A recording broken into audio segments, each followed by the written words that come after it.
Document है इसमें।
Good morning class, good morning everyone.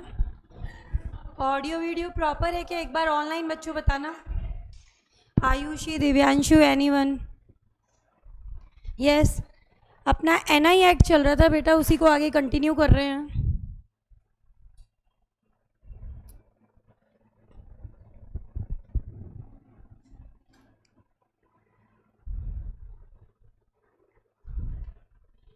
Delivery तक ले लिया था ना, एंडोर्समेंट से स्टार्ट करना है। ऑर्डर इंस्ट्रूमेंट को बेटा अपन ने पढ़ा था कि अगर ट्रांसफ़र करना होता है तो क्या करना पड़ता है, एंडोर्समेंट प्लस डिलीवरी। तब अपन पढ़ने जा रहे हैं कि आखिर ये एंडोर्समेंट क्या होता है। एंडोर्समेंट का मतलब क्या होता है? नेगोशिएशन के पर्पस के लिए किया जाता है। एक लाइन लिखो पहले एंडोर्समेंट के लिए। एंडोर्समेंट के लिए एक लाइन लिख लो।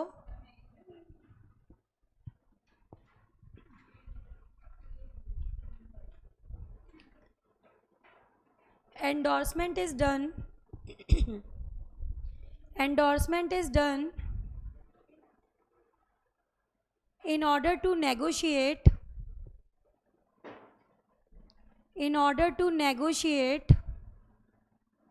and transfer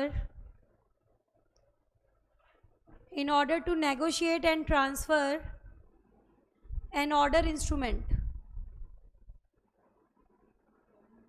In order to negotiate or transfer a order instrument. दो तरीके के इंस्ट्रूमेंट पढ़े थे ना, ऑर्डर और बियरर। ऑर्डर वाले को ट्रांसफ़र करने का तरीका क्या था? Endorsement plus delivery. और बियरर वाले को कैसे ट्रांसफ़र करते थे? Only by delivery. तो अभी किसके बारे में पढ़ने जा रहे हो? एंडोर्समेंट के बारे में पढ़ेंगे, ठीक है। एंडोर्समेंट होता क्या है? आप बेसिकली क्या करते हो, जो आपका एनआई है या तो उसकी फ्रंट साइड, नहीं एक्चुअली आपकी बुक में आई दिया हुआ है बेटा, आपकी बुक में सब जगह एंडोर्समेंट की स्पेलिंग ये है। हम लोगों ने पढ़ी थी तो हमने ई एन ही पढ़ी है, ठीक है, ई से ही है एक्चुअली, लेकिन जो आपकी बुक में दिया है तो वही लिया है मैंने। यहाँ आई से दिया हुआ है, वैसे वो भी लिख के आओगे तो गलत नहीं माना जाएगा, बट मेरे को तो नोट्स बनाने थे तो मुझे क्या फॉर्मेट लेना पड़ा, आपकी आईसीआई, तो वहाँ आई एन लिखा हुआ है। तो अपन बेटर है कि वही चीज़ यूज़ करें जो आईसीआई में है।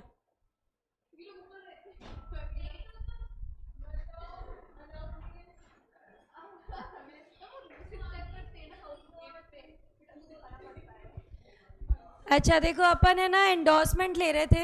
एंडोर्समेंट का मतलब क्या होता है? It is in order to transfer a order instrument. क्या करना पड़ेगा आपको?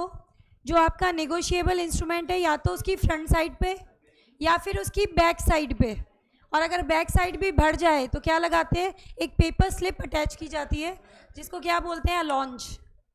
क्या बोलते हैं? अलॉन्च, ठीक है।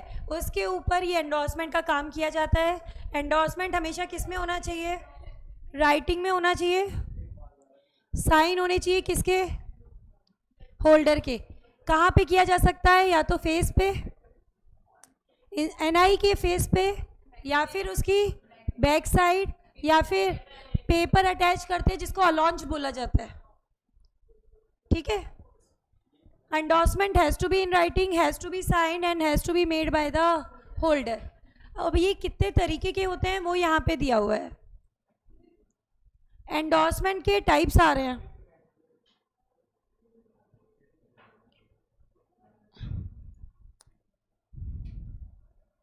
देखो सबसे पहले कौन सा एंडोर्समेंट आ रहा है, जनरल एंडोर्समेंट। जनरल एंडोर्समेंट में कुछ नहीं करना, ये आपका नेगोशिएबल इंस्ट्रूमेंट है, ठीक है। आप इसके बैक साइड पे जाके सिर्फ क्या कर दो, साइन। इट इज एक तरीके से बोल सकते हो it is endorsement in blank. किसी का आपने नाम नहीं लिखा, किसी का आपने नाम नहीं लिखा, तो जिस भी बंदे को प्रेजेंट करना है वो अपना नाम खुद लिख लेगा। एक तरीके से आपने ऑर्डर इंस्ट्रूमेंट को बियरर इंस्ट्रूमेंट में कन्वर्ट कर दिया कि नहीं कर दिया बताओ। अब जिसके पास होगा लास्ट में नाम लिख के पैसा ले लेगा। समझ आ रही है चीज की नहीं आ रही? देखो क्या लिखा है, without writing the name, blank endorsement है ये, सिर्फ साइन किए आपने, है ना। आपने क्या किया, ऑर्डर इंस्ट्रूमेंट को बियरर इंस्ट्रूमेंट में कन्वर्ट कर दिया। फ्रंट साइड लिखा होता पे ए और हिज ऑर्डर, बैक साइड पे जाके ए ने सिर्फ साइन कर दिया। अब कोई भी बंदा जो है वो अपना नाम लिख सकता है। समझ आई चीज की नहीं आई? बताओ कैसा एंडोर्समेंट है, जनरल एंडोर्समेंट। इसको एंडोर्समेंट इन ब्लैंक भी बोलते हैं। ये समझ आ गया पहले वाला। अब आ जाते हैं सेकंड, स्पेशल एंडोर्समेंट। अब यहाँ पे मैं नाम लिख दूंगी, क्या, पे मिस्टर बी और his order the sum of this much और साइन कर दिए। ये मेरा हो गया स्पेशल एंडोर्समेंट। इस बार उस पर्सन का नाम लिख दिया जिसको पेमेंट मिलेगा या जिसको वो कहेगा उसको पेमेंट मिलेगा। समझ आ गई बात? अब तीसरा क्या है, रेस्ट्रिक्टिव। रेस्ट्रिक्टिव एंडोर्समेंट का मतलब, अब यहां रेस्ट्रिक्शन लगा दूंगी। इस बार क्या करूंगी बेटा, एक मिनट, नेगोशिएबल इंस्ट्रूमेंट है। इस बार मैं लिखूंगी पे मिस्टर ए ओनली और मैंने साइन कर दिए। समझ आ रही है चीज? अब मैंने क्या लिख दिया, अब पेमेंट सिर्फ ए को मिलेगा और किसी को नहीं मिलेगा। मैंने इसको क्या कर दिया, रेस्ट्रिक्ट कर दिया एक तरीके से, no right of further negotiation. अब इसे ए आगे ट्रांसफर नहीं कर सकता।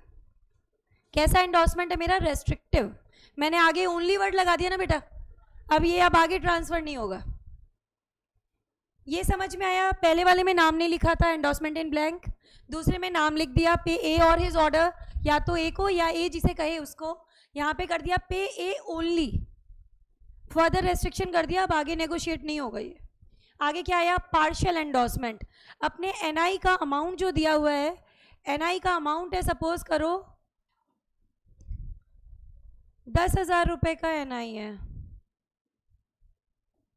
10,000 रुपीज़ का एनआई है, ठीक है। अब यहाँ पर एंडोर्स कर रहे हो आप ओनली फॉर ₹8,000। लॉ कहता है अलाउड नहीं है, लॉ कहता है अलाउड नहीं है, लेकिन इसको बोला क्या जाता है, partial endorsement, not the full amount. आपका एनआई 10,000 का है, आप इसे कर रहे हो negotiate only for ₹8,000। This is known as partial endorsement. जैसे लिख दिया पे बी ओनली ₹8,000, ठीक है। तो ये पार्शियल एंडोर्समेंट है, लॉ कहता है ये वैलिड नहीं है, आप पार्शियली एनआई को नेगोशिएट नहीं कर सकते। लेकिन एक टाइप है, जैसे टाइप ऑफ कॉन्ट्रैक्ट में वॉइड कॉन्ट्रैक्ट भी तो पढ़ाते थे ना, इलीगल भी पढ़ाते थे ना, तो ये होता नहीं है रियलिटी में, लेकिन एक टाइप है।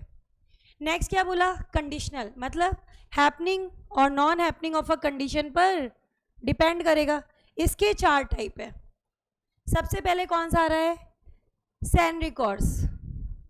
इसको वैसे 100 रिकॉर्ड्स बोला जाता है।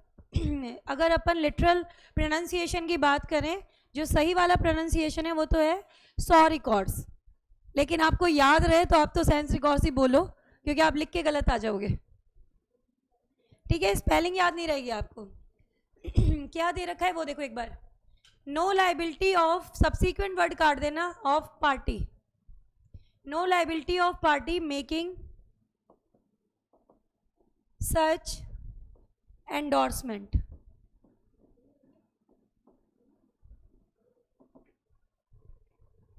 मतलब जो सैन रिकॉर्ड्स एंडोर्समेंट करेगा वो पूरी तरीके से अपनी जिम्मेदारी हटा लेता है। विदाउट रिकॉर्ड्स टू मी, इसका पूरा मतलब क्या होता है, विदाउट रिकॉर्ड्स टू मी, इस इंस्ट्रूमेंट पे मैं जिम्मेदार नहीं हूं। आगे वाले सारे जिम्मेदार हैं।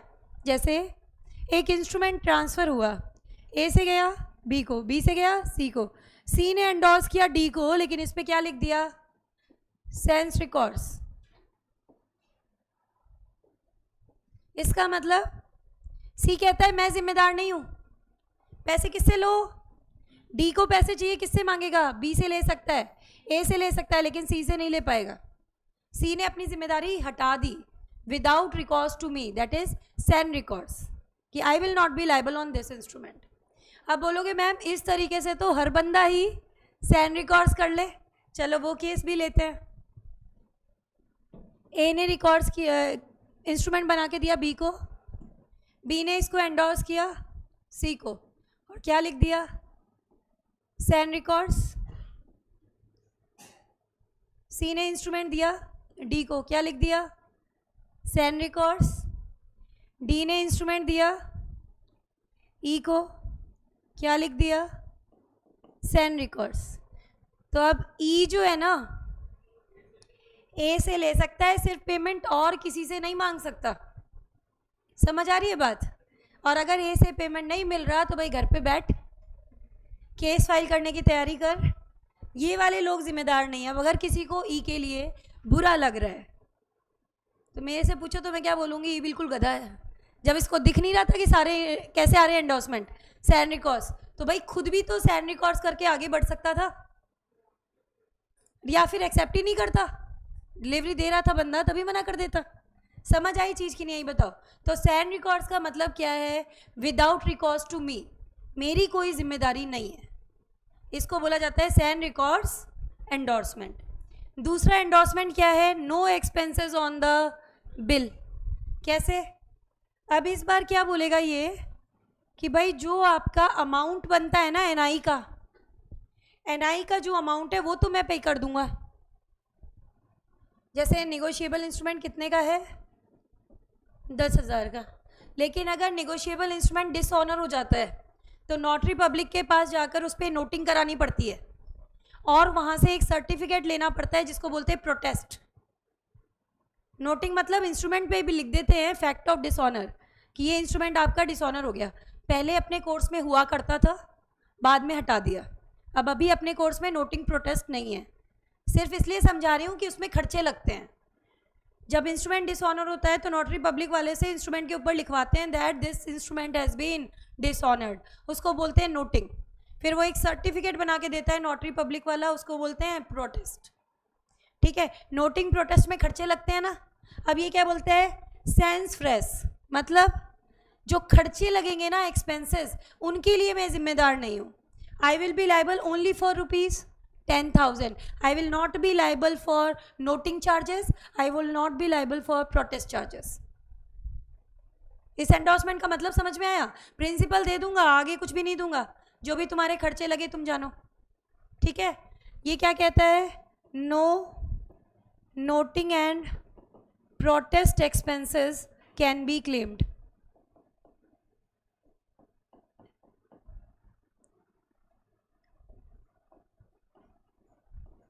याद रहेगी क्या चीज़ बताओ? फ्रेज का मतलब, इसका मतलब क्या होता है कि मतलब एक्सपेंसेस नहीं उठाऊंगा, बाकी चीज़ें उठाने को तैयार हूँ। मेन तो कर दूंगा जितने का है ना ही है, लेकिन जो एक्स्ट्रा खर्चे लगे वो पे नहीं करूँगा। सैन रिकॉर्ड्स का मतलब लिख लेना, विदाउट रिकॉर्ड्स टू मी, मैं जिम्मेदार नहीं हूँ, अपनी जिम्मेदारी हटा ली। Sans recourse. सैन फ्रेश में कहता है प्रिंसिपल तो दे दूंगा, लेकिन जो एक्स्ट्रा खर्चे लगे वो नहीं दूंगा। नोटिंग प्रोटेस्ट के चार्जेस मैं नहीं उठाऊंगा। तीसरा क्या कहता है, फैकल्टेटिव। फैकल्टेटिव मतलब सेक्रीफाइस करना, वेवर, कुछ राइट सेक्रीफाइस कर देता है। जैसे नोटिस ऑफ डिसऑनर वेव्ड। अगर आप किसी पार्टी को जिम्मेदार ठहराना चाहते हो तो आपको उस पार्टी को क्या कहना पड़ता है, नोटिस ऑफ डिसऑनर देना पड़ता है। सिवाय प्राइमरी लाइबल पार्टी को छोड़ दो तो बाकी किसी भी पार्टी को आप अगर जिम्मेदार ठहराना चाहते हो तो आपको उसे क्या देना पड़ता है, नोटिस ऑफ डिसऑनर। ठीक है, अब वो पार्टी क्या कहती है, एक notice of dishonour waived, facultative endorsement कर दिया, मतलब तुम मुझे नोटिस ऑफ डिसऑनर मत देना, सीधे मेरे पास चले आना, मैं तुम्हें तुरंत पेमेंट कर दूंगा। उस बंदे का राइट बनता था to receive the notice of dishonour, पर वो क्या कहता है कि मुझे नोटिस ऑफ डिसऑनर देने की ज़रूरत नहीं है, मैं तो सीधे ही तुम्हें पेमेंट कर दूंगा। नोटिस ऑफ डिसऑनर उसने सेक्रीफाइस कर दिया, तो इस एंडोर्समेंट को क्या बोलते हैं? Facultative endorsement. वेव कर देते हैं सर्टेन राइट्स, अपने राइट्स को सेक्रीफाइस कर देगा, वेवर ऑफ राइट्स। समझ आई चीज़ की नहीं आई बताओ? फैकल्टेटिव मतलब certain rights are sacrificed. Conditional happening और नॉन हैपनिंग पे डिपेंड करेगा। देखो ऊपर भी कंडीशनल लिखा था, नीचे 4 में भी कंडीशनल आ गया, तो इस कंडीशनल की जगह लिख देना on the happening of contingency. आपकी बुक में दिया हुआ है on happening of contingency.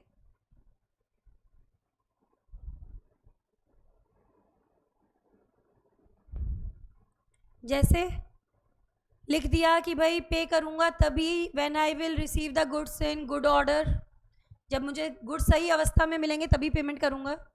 I will pay you only when the ship arrives at Bombay harbour. Condition लगा दी ना, तो ये कैसा हो गया तुम्हारा? ऑन द हैपनिंग और नॉन हैपनिंग वाला। दोबारा रिवाइज कर लो, मैंने एंडोर्समेंट का टॉपिक पूरा कराया है। एंडोर्समेंट का मतलब क्या होता है? It is for the purpose of negotiation और transfer of NI. Order instrument को ट्रांसफर करने का तरीका है एंडोर्समेंट प्लस डिलीवरी। एंडोर्समेंट का मतलब क्या है? एनआई के फेस पर, बैक पर या फिर एक पेपर अटैच करके लॉन्च पे आप ये काम कर सकते हो। It has to be in writing and signed. ठीक है, अलग अलग तरीके के पढ़े। जनरल वाला पढ़ा मतलब सिर्फ साइन करोगे, कुछ नहीं लिखोगे। स्पेशल वाले में नाम लिख दिया, रेस्ट्रिक्टिव वाले में पे ए ओनली। अब ये फर्दर एंडोर्स नहीं हो सकता। पार्शियल वाले में क्या बोला आपने? पे only ₹8,000, not allowed in law. Conditional के बाकी आ गए 4 टाइप। सैंड रिकॉर्ड्स मतलब मैं आगे जिम्मेदार नहीं हूँ, विदाउट रिकॉर्ड्स टू मी। ठीक है, मेरी कोई जिम्मेदारी नहीं, आप उस बंदे पे कोई केस नहीं कर पाओगे। ठीक है, सैंड फ्रेश प्रिंसिपल तो दे दूंगा, लेकिन नोटिंग प्रोटेस्ट के चार्जेस, एक्सपेंसेस वगैरह मैं बियर नहीं करूँगा। फैकल्टेटिव सर्टेन राइट वेव्स, उसको राइट बनता था। कोई भी पार्टी है जिसको आप जिम्मेदार ठहराना चाहते हो, जस्ट टेक एन एग्जाम्पल। ए से गया इंस्ट्रूमेंट बी को, बी से सी को, सी से डी को, डी से ई को, और ये जा करके क्या हो गया तुम्हारा? डिसऑनर। ये हमारा होल्डर है, सपोज करो, डिसऑनर हो गया। अब होल्डर जो है ना, वो प्रायर पार्टीज पे सब पे केस कर सकता है, लेकिन जिसको जिम्मेदार ठहराना चाहता है उसे क्या देना पड़ता है? इसे नोटिस ऑफ डिसऑनर। मतलब जिस पार्टी को जिम्मेदार ठहराना चाहते हो उसे क्या देना पड़ता है? Notice of dishonour. सी ने हमारे कर दिया facultative endorsement, notice of dishonour waived. तो अब सी को तो नोटिस नहीं भी देगा ना, तो भी सी जिम्मेदार है। उसको ने तो क्या कहा था? सीधे आ जाना, मेरे पास पैसे लेने, नोटिस देने की कोई ज़रूरत नहीं है। तो फैकल्टेटिव एंडोर्समेंट ये वाला होता है। देखो बेटा, इस पार्टी को नोटिस की ज़रूरत नहीं होती, ये तो नोटिस ना भी दो तो चलेगा, क्योंकि ये तो प्राइमरी लाइबल है ना। बाकियों को नोटिस देना है, बाकियों को नोटिस देना है। अगर मैं बात करूं तो मेकर को नहीं देना, ड्रॉअर को नहीं देना, एक्सेप्टर को नहीं देना। जो प्राइमरी लाइबल पार्टीज है ना, उनको नहीं देना आपको। उनको तो पता ही है ना कि मैंने पैसे नहीं दिए, उनको नोटिस क्या देना। बाकी जिन जिनको जिम्मेदार ठहराना चाहते हो ना, उन सबको क्या देना पड़ता है? Notice of dishonour. जिनको नोटिस ऑफ डिसऑनर नहीं दिया वो पार्टी डिस्चार्ज। वो कहेगी मैं जिम्मेदार नहीं हूँ, क्योंकि मुझे तो नोटिस मिला ही नहीं था ना। समझ आई चीज़ की नहीं? बताओ। अब इसमें आ रहा है, अच्छा बचपन में एक गेम खेला होगा, रिंगा रिंगा रोजेस, खेला था? तो वही यही है आपका नेगोशिएशन बैक। कैसे? ए से गया इंस्ट्रूमेंट बी के पास, बी से गया सी के पास, सी से गया डी के पास, डी से वापस आ गया ए के पास। रिंगा रिंगा रोजेस, गोल सर्कल बन गया कि नहीं बन गया? Negotiation back. ए को ही पैसे देने थे, ए को ही पैसे लेने हैं। इंस्ट्रूमेंट खत्म, डिस्चार्ज। ना किसी को कुछ देना है, ना ही किसी को कुछ लेना है। एक तो तरीका ये हो गया, एक तरीका तो ये हो गया नेगोशिएशन बैक का। दूसरा देखो, ए से गया इंस्ट्रूमेंट बी के पास, बी से गया सी, सी से डी, डी से ई, ई से वापस आ गया बी के पास। यहाँ तक की पार्टीज डिस्चार्ज, इन्हें ना कुछ लेना है ना कुछ देना है। Only liable party will be A. मतलब एक पार्टी जो लाइबल है, अगर इंस्ट्रूमेंट घूम फिर के उसके पास वापस आ जाए, this is known as negotiation back. और अगर प्राइमरी लाइबल पार्टी के पास ही वापस आ गया तो इंस्ट्रूमेंट डिस्चार्ज। अदरवाइज जो इंटरमीडिएट पार्टीज है वो सारी डिस्चार्ज। समझ आई बात कि नहीं आई बताओ? ये इसे बोला जाता है नेगोशिएशन बैक। अब इसको एक बार पढ़ के देखो। When endorser after negotiating becomes holder again, घूम फिर के इंस्ट्रूमेंट उसके पास वापस आ गया। ए से एंडोर्स हुआ था बी को, बी से सी, सी से डी, डी से ई, ई से वापस ए के पास आ गया। एंडोर्सर वापस क्या बन गया? Holder. None of the intermediate party और होल्डर और endorser is liable to the holder except for the sans records endorsement. क्या दिया हुआ है देखो, none of the intermediate holder और endorser is liable to the holder. बीच वाले सारे के सारे डिस्चार्ज हो जाएंगे। अब सैन रिकॉर्ड्स वाले को इसलिए छोड़ दिया कि वो तो वैसे भी जिम्मेदार नहीं था ना, उसको तो यहाँ पे नहीं भी लूँ तो क्या फर्क पड़ता है। समझ आ रही चीज? वो तो वैसे ही लाइबल नहीं था, उसने तो एंडोर्समेंट ही कौन सा किया है? Sans recours, without recourse to me. उसके लिए तो नेगोशिएशन बैक की जरूरत ही नहीं है, तो ऑटोमेटिकली डिस्चार्ज है। समझ आई बात कि नहीं आई? बीच वाली सारी पार्टीज डिस्चार्ज हो गई। ए से गया बी को, बी से सी, डी, ई, वापस बी के पास आ गया, तो बीच वाली जो पार्टीज थी वो सारी क्या हो जाएंगी? डिस्चार्ज। अब आ रहा है तुम्हारा conversion of blank endorsement into full. अच्छा ये देखो एक चीज, एक एनआई है, जनरल एंडोर्समेंट हुआ है, ब्लैंक एंडोर्समेंट मतलब कोई नाम नहीं लिखा है, सिर्फ क्या हो रहा है? Back side sign. साइन करके ये इंस्ट्रूमेंट उसने मुझे पकड़ा दिया, नाम किसी का नहीं लिखा है, इंस्ट्रूमेंट मेरे पास आ गया, एंडोर्सर के सिग्नेचर हुए हुए हैं, ठीक है। अब मैंने आपसे बेटा गुड्स खरीदे, सपोज करो एनआई की वैल्यू 10,000, ठीक है। मैंने आपसे 10,000 रुपये के गुड्स खरीदे और मुझे आपको पे करना है। अब यहाँ मुझे साइन करने की ज़रूरत ही नहीं है, मैं सीधे क्या करूँगी? Suppose your name is x, ठीक है, मैं सीधे क्या लिख दूँगी? पे मिस्टर एक्स और हिज ऑर्डर। नीचे साइन तो पहले वाले के हुए हुई है ना, मैं अपना नाम नहीं लिख करके सीधे आपका लिख रही हूँ, क्या दिक्कत है? I have converted this blank into the full. Clear है कि नहीं है बताओ? यही चीज़ यहाँ पे आएगी। अब इसको पढ़ के देख लो। मुझे इस पर मेरी कोई जिम्मेदारी नहीं है, मेरा कहीं साइन नहीं है, मेरा कहीं नाम नहीं है, इस इंस्ट्रूमेंट में मैं जिम्मेदार नहीं हूँ। आप सीधे पेमेंट उस पर्सन से ले लोगे, ना तो मेरे साइन आ रहे हैं, कहीं नहीं है मेरा लेना देना, मेरी लाइबिलिटी पूरी तरीके से हट चुकी है। कैसे देखो, अब इसे पढ़ो।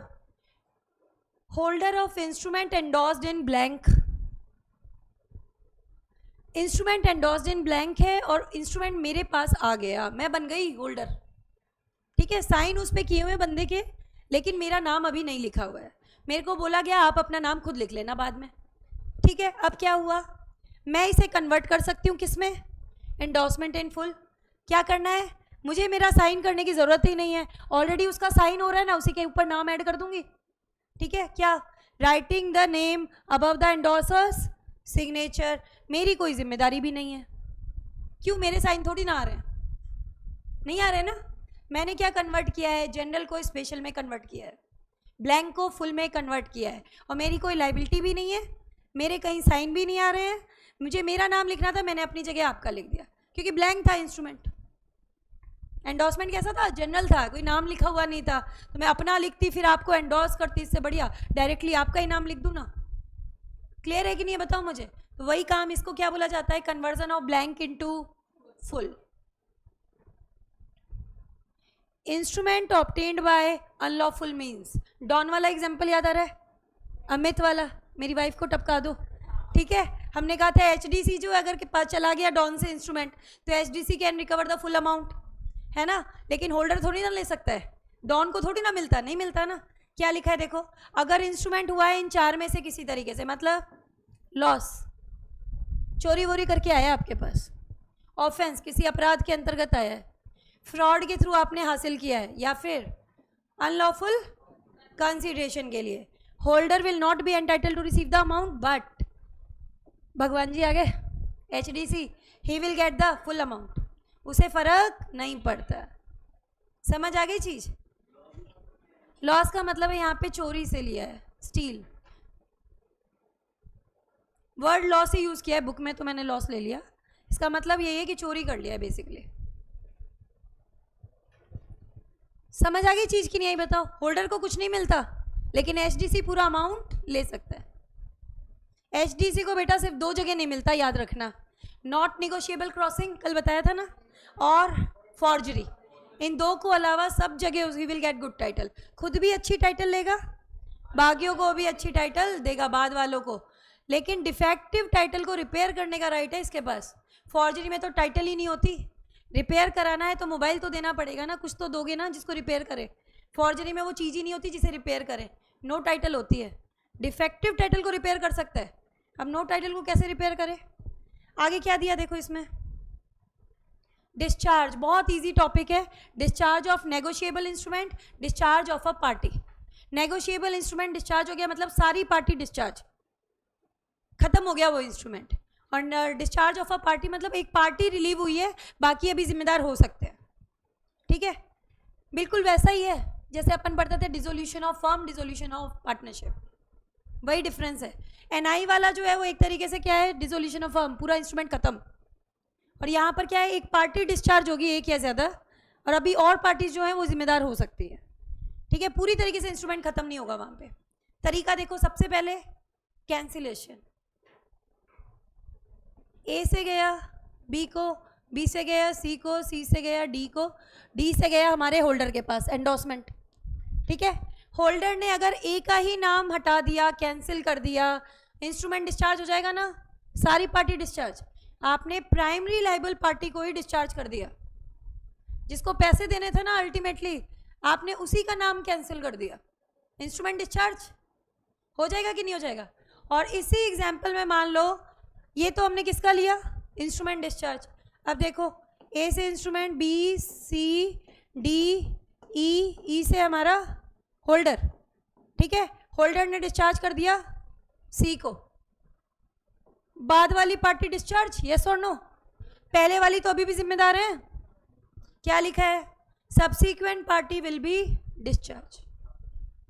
जिसका कैंसिल किया है ना नाम, उसके बाद वाली पार्टी खत्म हो जाती है, डिस्चार्ज हो जाती है। रीज़न वो कहते हैं आपने हमारी जो एक तरीके से हमारे पास जो रेमेडी थी वो ख़त्म कर दी, हम तो इससे ले लेते ना पैसे, इनकी आपने रेमेडी ख़त्म कर दी ना, तो बाद वाली हो जाएंगी डिस्चार्ज, पहले वाली अभी भी जिम्मेदार है, यानी A B अभी भी जिम्मेदार है। आगे भाई सेम चीज़ क्या आ रही है, रिलीज बोलेंगे बस, A B C D E H, ठीक है। A को रिलीज कर दिया, A को माफ कर दिया, प्राइमरी लाइबल पार्टी को ही रिलीज कर दिया, इंस्ट्रूमेंट डिस्चार्ज। और यहाँ पर बीच में किसी एक पार्टी को रिलीज कर दिया तो उसके बाद वाले डिस्चार्ज। कहने का तरीका अलग अलग है, बस वहाँ पे नाम कैंसिल किया था, यहाँ पे उसको माफ कर दिया। रिलीज करना मतलब माफ करना। फिर क्या आ रहा है, पेमेंट।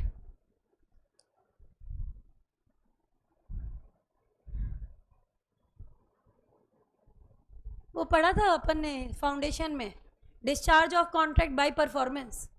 पैसे दे दो तो भी तो कॉन्ट्रैक्ट खत्म हो जाता है ना, तो सेम चीज़ है NI में, आपको पेमेंट करना है, पेमेंट कर दो कॉन्ट्रैक्ट खत्म हो जाएगा ना। अगर इंस्ट्रूमेंट गया तुम्हारा A B C D holder, ठीक है, A ने पेमेंट कर दिया, प्राइमरी लाइबल पार्टी ने पे कर दिया, इंस्ट्रूमेंट डिस्चार्ज, सारी पार्टी डिस्चार्ज। लेकिन अगर गया इंस्ट्रूमेंट A से B C D होल्डर, इस बार पेमेंट किया B ने पे कर दिया, बाद वाली डिस्चार्ज हो जाएंगी। A अभी भी जिम्मेदार है, B उससे पैसे लेगा।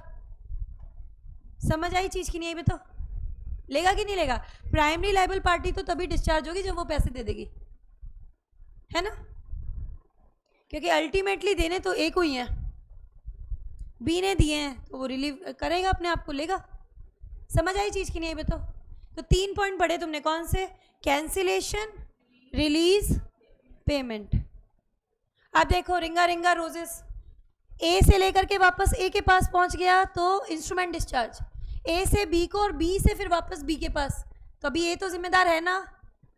क्या देखो बना लो, चाहे A B C D वापस A, तो ये आ गया पॉइंट ये वाला। और यहाँ क्या बोलूँगी, A से गया B को, B से C को, D को, E को, वापस आ गया B के पास, C discharge, D discharge, E discharge, A अभी भी जिम्मेदार है। इंडोर्सर के पास वापस इंस्ट्रूमेंट आ जाता है ना, when the indorser becomes holder again, this is known as negotiation back. ठीक है। लैप्स ऑफ टाइम, कोई भी इंस्ट्रूमेंट, आपने लिमिटेशन एक्ट आइडिया करो, टाइम बार डेप्ट पढ़ा था, 3 साल का समय, ठीक है। कोई भी इंस्ट्रूमेंट जिंदगी भर के लिए तो खुला रहेगा ही नहीं, टाइम पीरियड होता है इनका एक, ठीक है। वो इंस्ट्रूमेंट डिस्चार्ज हो जाएगा ऑन बिकमिंग टाइम बार्ड, ठीक है ना, on becoming time barred. Accept करने के लिए कितना समय देते हैं ड्रॉई को? 48 घंटे।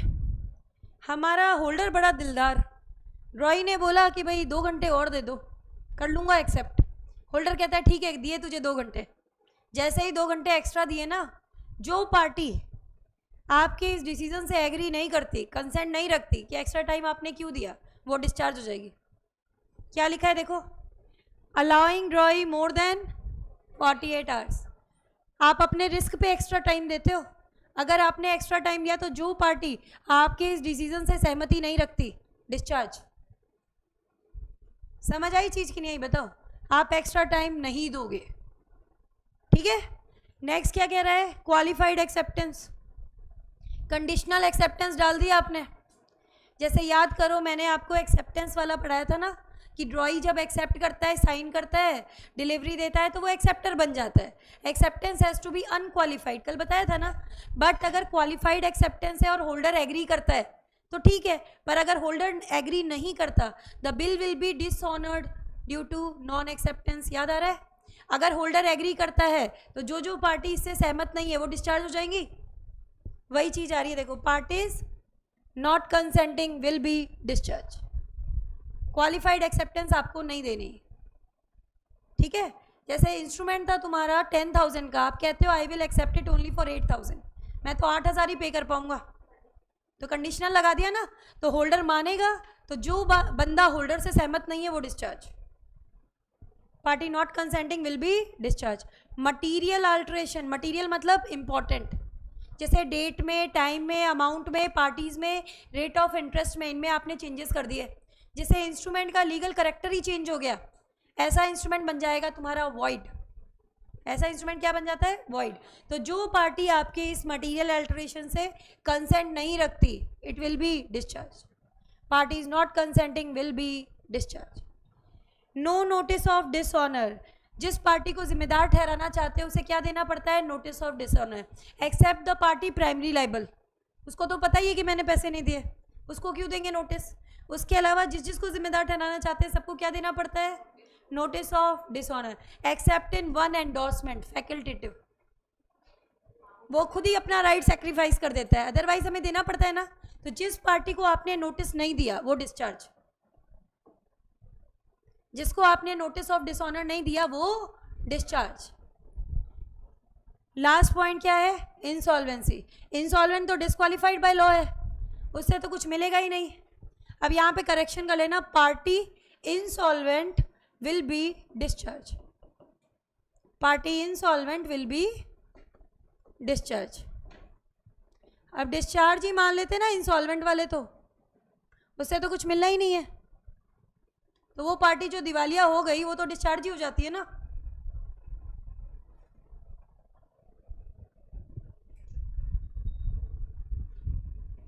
जो पार्टी इंसॉल्वेंट हो गई वो हो गई हमारी डिस्चार्ज।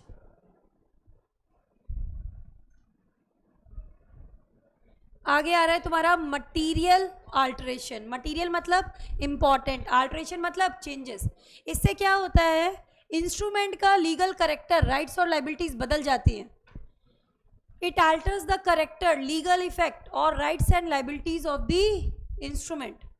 जैसे आपने डेट बदल दिया, टाइम बदल दिया, अमाउंट, प्लेस, पार्टीज ऐड कर दी, रेट ऑफ इंटरेस्ट बदल दिया, all these are important alterations known as material alteration. इससे इंस्ट्रूमेंट का लीगल करेक्टर बदल जाता है, पार्टीज के राइट्स और लाइबिलिटीज चेंज हो जाते हैं। इंस्ट्रूमेंट क्या बन जाएगा इसके कारण? वाइट। जो पार्टी इससे कंसेंट नहीं रखती है वो हो जाएगी डिस्चार्ज। अभी पढ़ा था है ना, जिस पार्टी की इच्छा के बिना आपने चेंजेस किए हैं वो पार्टी डिस्चार्ज। वो कहती है मैं जिम्मेदार नहीं हूँ, मुझसे पूछ के थोड़ी ना चेंज किया था आपने। आगे क्या दिया है? Protection shall be offered to the person who makes the payment on altered instrument which is not apparent. Not apparent मतलब not visible, नॉट अपरेंट मतलब नॉट विजिबल। एक एनआई है बेटा जिसके अंदर पे मिस्टर आर और हिज ऑर्डर सम ऑफ ₹10। अपन usually slash लगाते हैं, बंदा स्लैश लगाना भूल गया, ठीक है। अब यहाँ तो आता है वर्ड्स में, सॉरी 10 आएगा ना, यहाँ आएगी फिगर्स, ठीक है। यहाँ पे भी उसने स्लैश लगाना भूल गया और यहाँ पे 10 लिखा, 10 के आगे फुल स्टॉप लगा दिया। अब क्या किया, आर के दिमाग में बेईमानी, उसने क्या कर लिया, इस 10 के आगे क्या लिख दिया 1000, और यहाँ आपने स्लैश नहीं लगाई, 3 क्या कर दिया 0 ऐड कर दिए। पता चलेगा क्या ये बताओ, नहीं चल सकता। It this alteration is not apparent, not visible. Bank ने पे कर दिया, then the banker is not liable. क्या लिखा है पढ़ लो अब दोबारा। Protection shall be afforded to the person who makes the payment on altered instrument which is not apparent, not visible, ठीक है। देख के पता ही नहीं चल रहा था तो क्या करे, वो तो पे करता ना, आपकी गलती, आपको स्लैश लगाना चाहिए था, ठीक है ना। अल्ट्रेशन परमिटेड बाय लॉ, कुछ ऐसे अल्ट्रेशन है जो कि अलाउड है, आप कर सकते हो, जैसे इनकम्प्लीट इंस्ट्रूमेंट, याद आ रहा है इनकोएट इंस्ट्रूमेंट कल पढ़ा था, स्टैंप लगी हुई होती है, पर्टिकुलर वैल्यू तक का अमाउंट लिख सकते हैं, होल्डर सिर्फ उतना ही अमाउंट डाल सकता है जितना ऑथोराइज्ड है, holder in due course full amount as covered under the stamp, याद आ रहा है। तो अमाउंट वगैरह नहीं लिखा है, आपने इंस्ट्रूमेंट किसी को दे दिया तो अमाउंट फिल कर सकता है कि नहीं कर सकता बताओ, उसने अमाउंट डाल लिया तो this alteration is permitted, allowed है ये।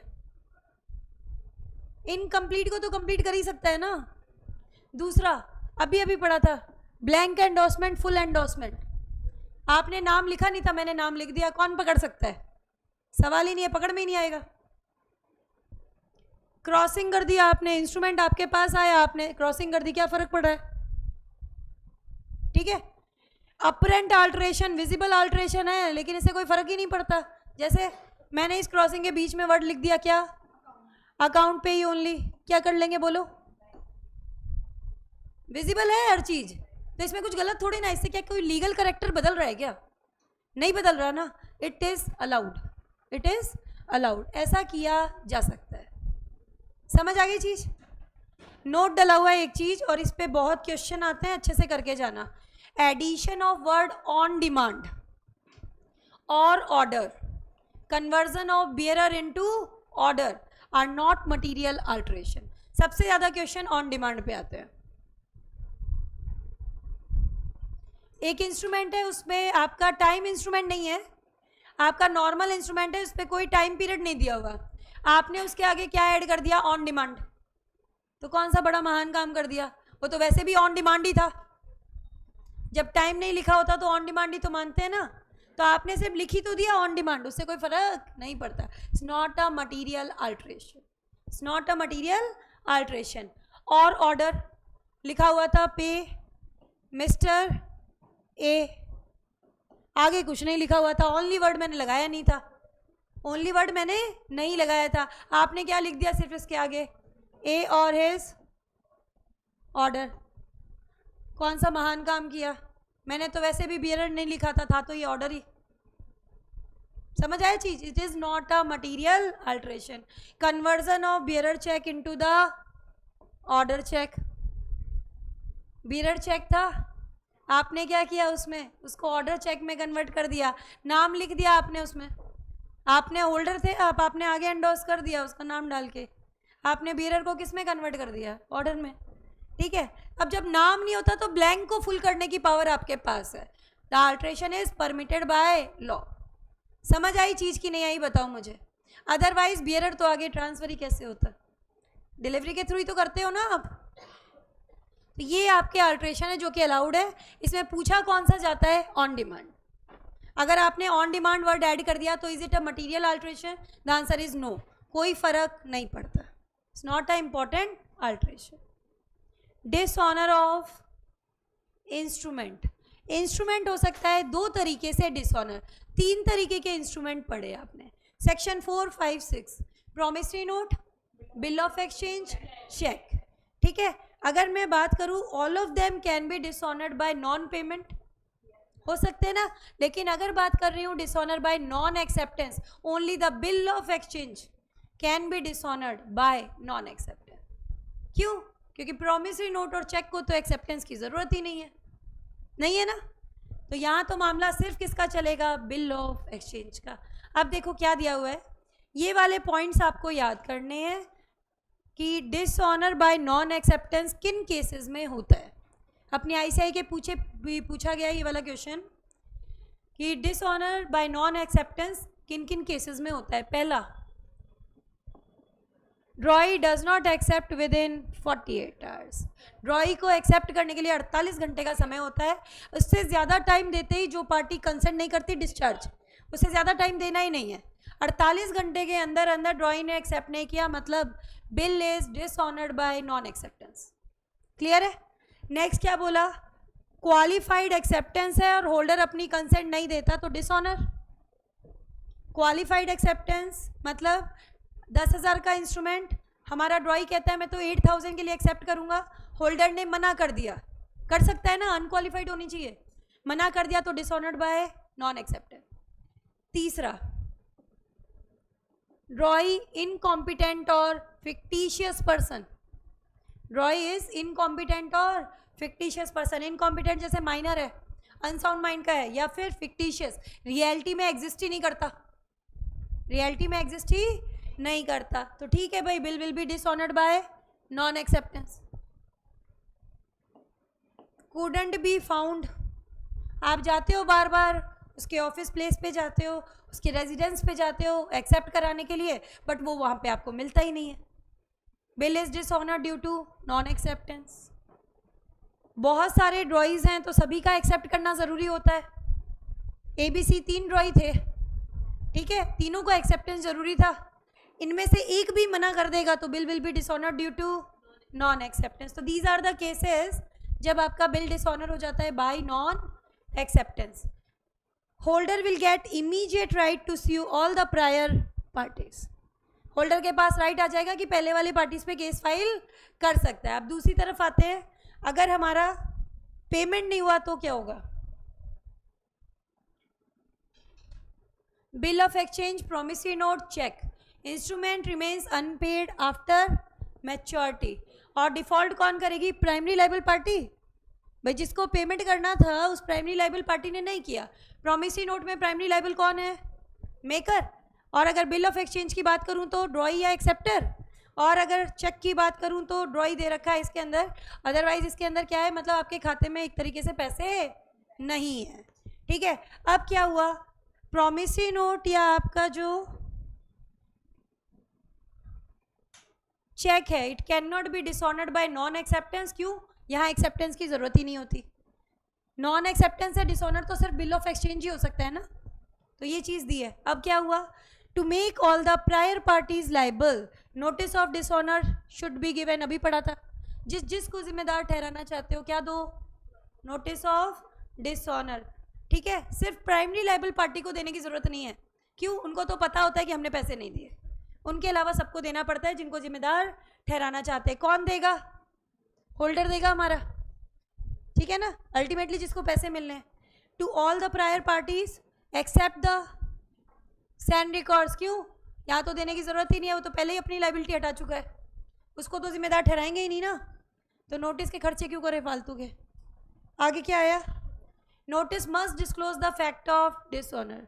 नोटिस में लिखा हुआ होना चाहिए, इट कैन बी ओरल और written, should be given within reasonable time, can be given by any party to its prior parties. जैसे ए से इंस्ट्रूमेंट बी, बी से सी, सी से डी, डी से ई और ई से होल्डर। होल्डर जो है जिम्मेदार ठहराना चाहता है, उसे बी सी डी ई चारों को बोलना पड़ेगा, ठीक है।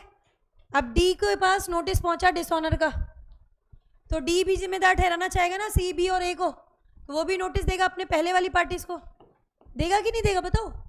तो जो भी पार्टी है ना जिम्मेदार ठहराना चाहती है अपने पहले वाली पार्टीज को, उसको क्या देना पड़ेगा, नोटिस देना पड़ेगा कि तुम्हारा इंस्ट्रूमेंट डिसऑनर हो गया है, your instrument has been dishonoured. आप ये बता रहे हो एक तरीके से उसे। Person who does not receive such notice is discharge. अभी डिस्चार्ज में पढ़ा था आपने, कि जिस पार्टी को नोटिस नहीं मिला डिसऑनर का वो डिस्चार्ज। नोटिस ऑफ डिसऑनर की ज़रूरत कब कब नहीं है, कब आपको नोटिस ऑफ डिसऑनर देने की ज़रूरत नहीं है? पहला, फैकल्टेटिव एंडोर्समेंट वेवर नहीं देंगे ना, सेक्रीफाइस कर दिया उस बंदे ने अपना राइट, उसने खुद ने बोल दिया मुझे नोटिस ऑफ डिसऑनर की ज़रूरत नहीं है, आप तो सीधे आ जाना मेरे पास, ठीक है। दूसरा, drawer countermanded the payment. Countermand the payment मतलब stop the payment. Countermand payment का लिख लो, कई जगह वर्ड आएगा ये। काउंटरमैंड द पेमेंट मतलब स्टॉप द पेमेंट। ड्रॉअर ने खुद ने अपने बैंकर को इंस्ट्रक्शन दिया है पैसे मत देना, स्टॉप पेमेंट इंस्ट्रक्शन होता है ना जो ड्रॉअर देता है अपने बैंक को, उसको बोलता है काउंटरमैंड द पेमेंट। अब उसने खुद ने बोला है पैसे मत देना, तो उसको क्या नोटिस दे, उसको तो पता ही है ना। समझ आ रही है चीज की नहीं आ रही बताओ? तो क्यों दे नोटिस ऑफ डिसऑनर? खुद ने ही तो रोका है पैसा, उसको नोटिस और दे, क्या जरूरी है? आप बार बार जा रहे हो नोटिस देने के लिए, पार्टी आपको मिलती ही नहीं है, तो एक ही काम थोड़ी ना है कि उसी के पीछे पड़े रहे। पार्टी नहीं मिलती, नोटिस ऑफ डिसऑनर देने की जरूरत नहीं है, ठीक है। चौथा, अगर आप नहीं दे रहे हो नोटिस तो उस बंदे को कोई नुकसान ही नहीं हो रहा, जैसे सैंड रिकॉर्ड्स, उसको दोगे तो भी कोई फर्क थोड़ी ना पड़ जाएगा, उसको will not suffer any damage. Fifth, acceptor he drawer है, तो नॉन एक्सेप्टेंस के लिए क्यों दे नोटिस? पता ही है उसको तो पता ही है मैंने पैसे नहीं दिए। प्राइमरी लायबल पार्टी को तो देने की वैसे ही जरूरत नहीं है ना। आगे क्या आया देखो, प्रॉमिस टू पे अनकंडीशनली, कहता है भाई मैं तो करने को पेमेंट तैयार हूँ, ठीक है, कोई भी नोटिस डिसऑनर कुछ भी नहीं चाहिए, अनकंडीशनल है मेरी तरफ से, तो सीधे पैसे लेने आ जाना। एक तरीके से वेवर वाला ही पॉइंट है, कहने का तरीका अलग है बस। हाँ। सेवेंथ, ड्रॉअर ने इन्फॉर्म कर दिया होल्डर को कि भैया तुम तो चेक मत लगाना बैंक में, डिसऑनर हो जाएगा। अब उसे क्या नोटिस दे, वो तो खुद ही कह रहा है मेरे पास पैसे नहीं है। समझ आ रही बात? तो काहे का नोटिस। एट्थ, ड्रॉअर जानबूझ के, भाई उसके पास पता है उसको उसके खाते में कम पैसे हैं, नो अथॉरिटी टू ओवरड्रॉ, ठीक है, draws a cheque of higher amount knowingly, तो काहे का नोटिस। आपने बैंक वाले के साथ एग्रीमेंट कर रखा है कि है ना खाते में मेरे जितने भी पैसे हों, एक बार जो अमाउंट है ना, मतलब एक ट्रांजैक्शन में एक चेक में जो अमाउंट मैं भर सकता हूँ वो मेरा 10 लाख से ऊपर नहीं जाएगा। आपको लिमिट याद नहीं रही, आपने लिमिट भर दी 15 लाख। समझ आ रहा है? आपका डिसऑनर तो हो ही जाएगा कि नहीं हो जाएगा, पर नोटिस की क्या जरूरत है? रेस्ट्रिक्शन तो आपने खुद ने लगाया है, बैंक तो उसको फॉलो कर रहा है। कई बार अपन अपनी लाइबिलिटी को रोकने के लिए कि भाई एक लिमिट लगा देते हैं, इससे ऊपर का रिस्क नहीं रहेगा, तो आप लिमिट लगा देते हो बैंक के साथ कि एक बार में जो ट्रांजैक्शन होगा उसकी वैल्यू इससे ज़्यादा नहीं हो सकती। तो इन केसेस में नोटिस ऑफ डिसऑनर देने की कोई ज़रूरत नहीं है। अब जो टॉपिक आ रहा है ये बहुत इंपॉर्टेंट है भाई, डिसऑनर ऑफ चेक। पेनल्टी का सेक्शन है 138, क्वेश्चंस आते हैं सेक्शन नंबर 138। क्या कहता है आपका, ये देखो, चेक इशू किया ड्रॉअर ने, चेक इशू कर दिया, इसको रीजनेबल टाइम पीरियड के अंदर अंदर प्रेजेंट किया जाना चाहिए। अब इस रीजनेबल टाइम को लिखना बेटा क्या बोल सकती हूँ मैं, वैलिडिटी पीरियड, और चेक के केस में कितनी होती है 3 मंथ्स। 3 महीने बाद ये स्टेल हो जाता है, बासी हो जाता है, ठीक है। वैलिडिटी पीरियड के अंदर अंदर आपको इसे बैंक में प्रेजेंट करना है, ठीक है। अगर आपने प्रेजेंट नहीं किया तो क्या होगा, पहले वो सिनेरियो देखते हैं। आपने 3 महीने के अंदर अंदर इसको प्रेजेंट नहीं किया, इफेक्ट ऑफ नॉन प्रेजेंटमेंट। देखो, अगर आपका ये वाला सिनेरियो होता है तो क्या होगा, और ये सिनेरियो नहीं होता तो क्या होगा, दोनों चीजें लेती हूं मैं, ठीक है। यहां पे मैंने क्या बोला, चेक दिया गया, वैलिडिटी पीरियड 3 मंथ्स के अंदर अंदर उसको जमा नहीं करवाया, ठीक है, किसी भी कारण से भूल गया वगैरह, ठीक है, बट मुझे पे करना था आपको।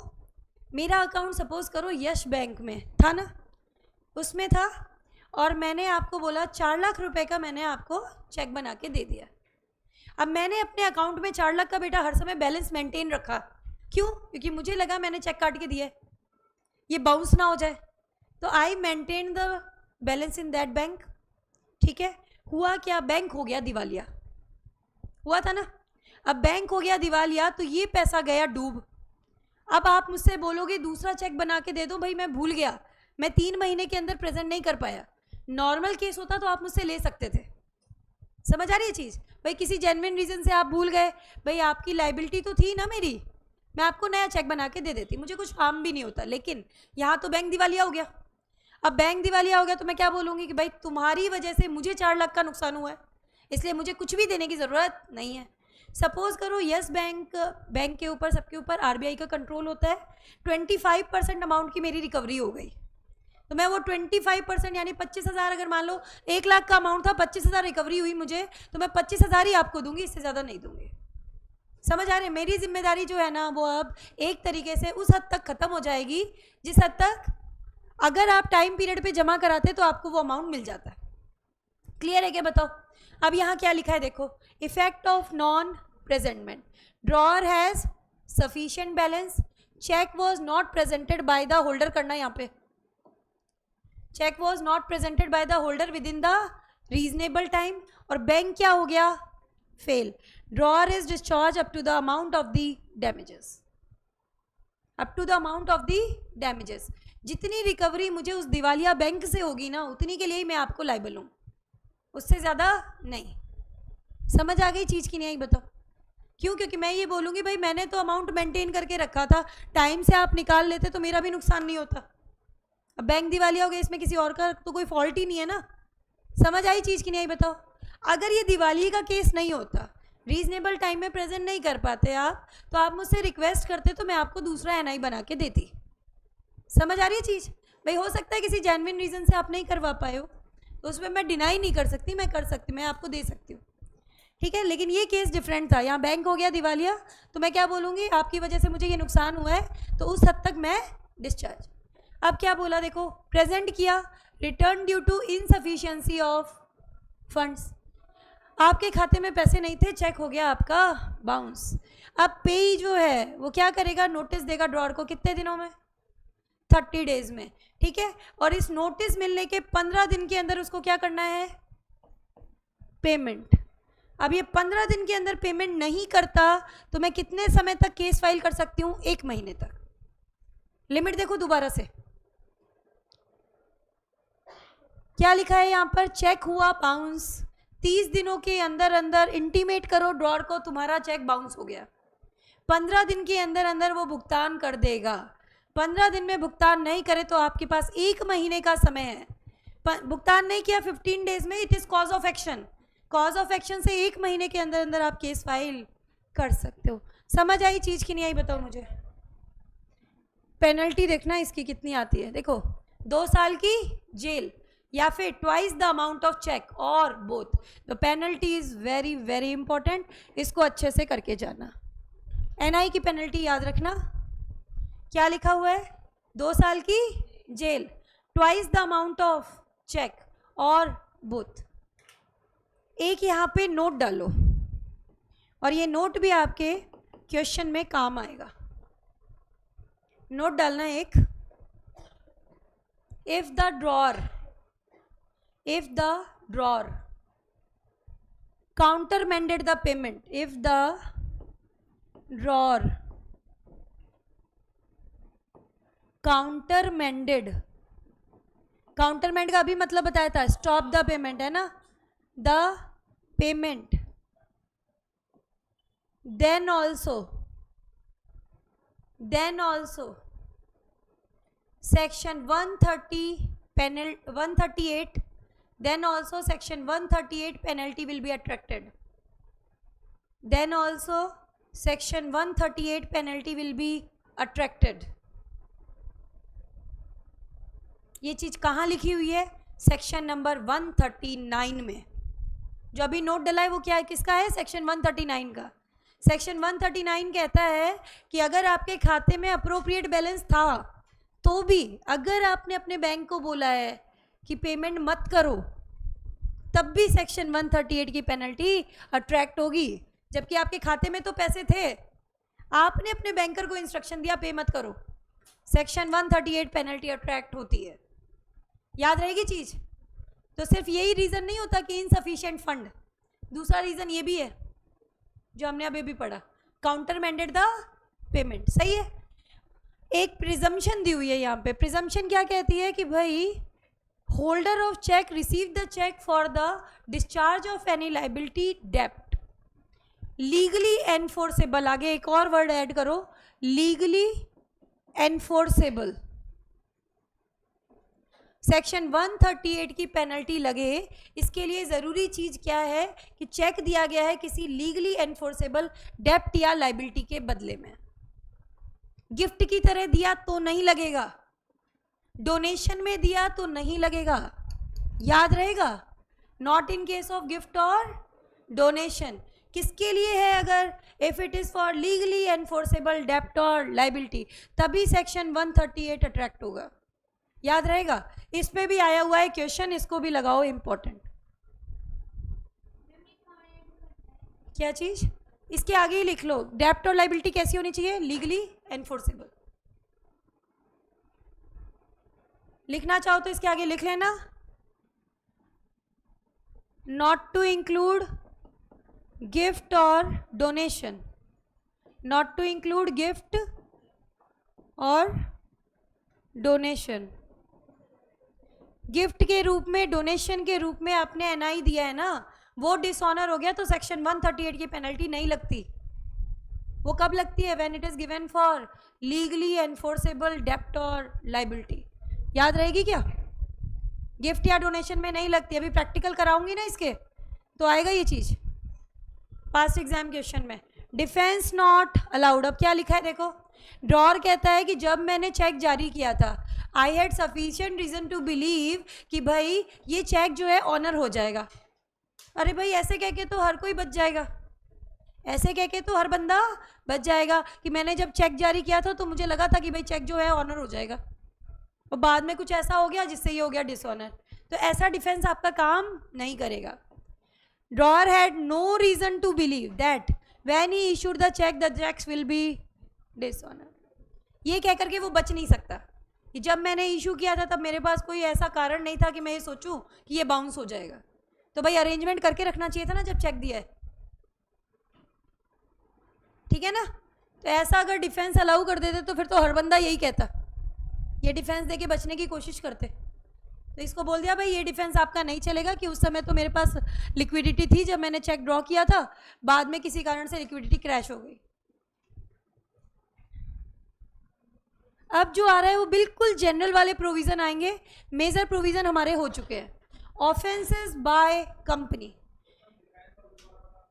डिफेंस वाला पॉइंट ये कहता है कि बंदा ये कहता है जब मैंने चेक दिया था ना उस समय मेरे पास अच्छी खासी लिक्विडिटी थी, तो मैं ये आराम से मेरा चेक जो था ना ऑनर हो जाएगा, इसलिए मैंने चेक बना दिया। बाद में कोई घटना घट गई, लिक्विडिटी क्लैश हो गई, तो ऐसे कह के बच नहीं सकते आप। आपको हर टाइम जो है मेंटेन करके बैलेंस चलना पड़ेगा, ठीक है। क्या दिया इसमें? Offences by company. कि अब कंपनी आर्टिफिशियल पर्सन,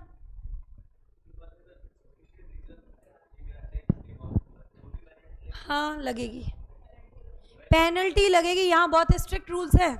सेक्शन 138 में प्रूव हो गया ना आपका, आपको टाइम दे रहे बेटा, ऐसा नहीं कि अगले दिन आप पे पेनल्टी लगा रहे हैं।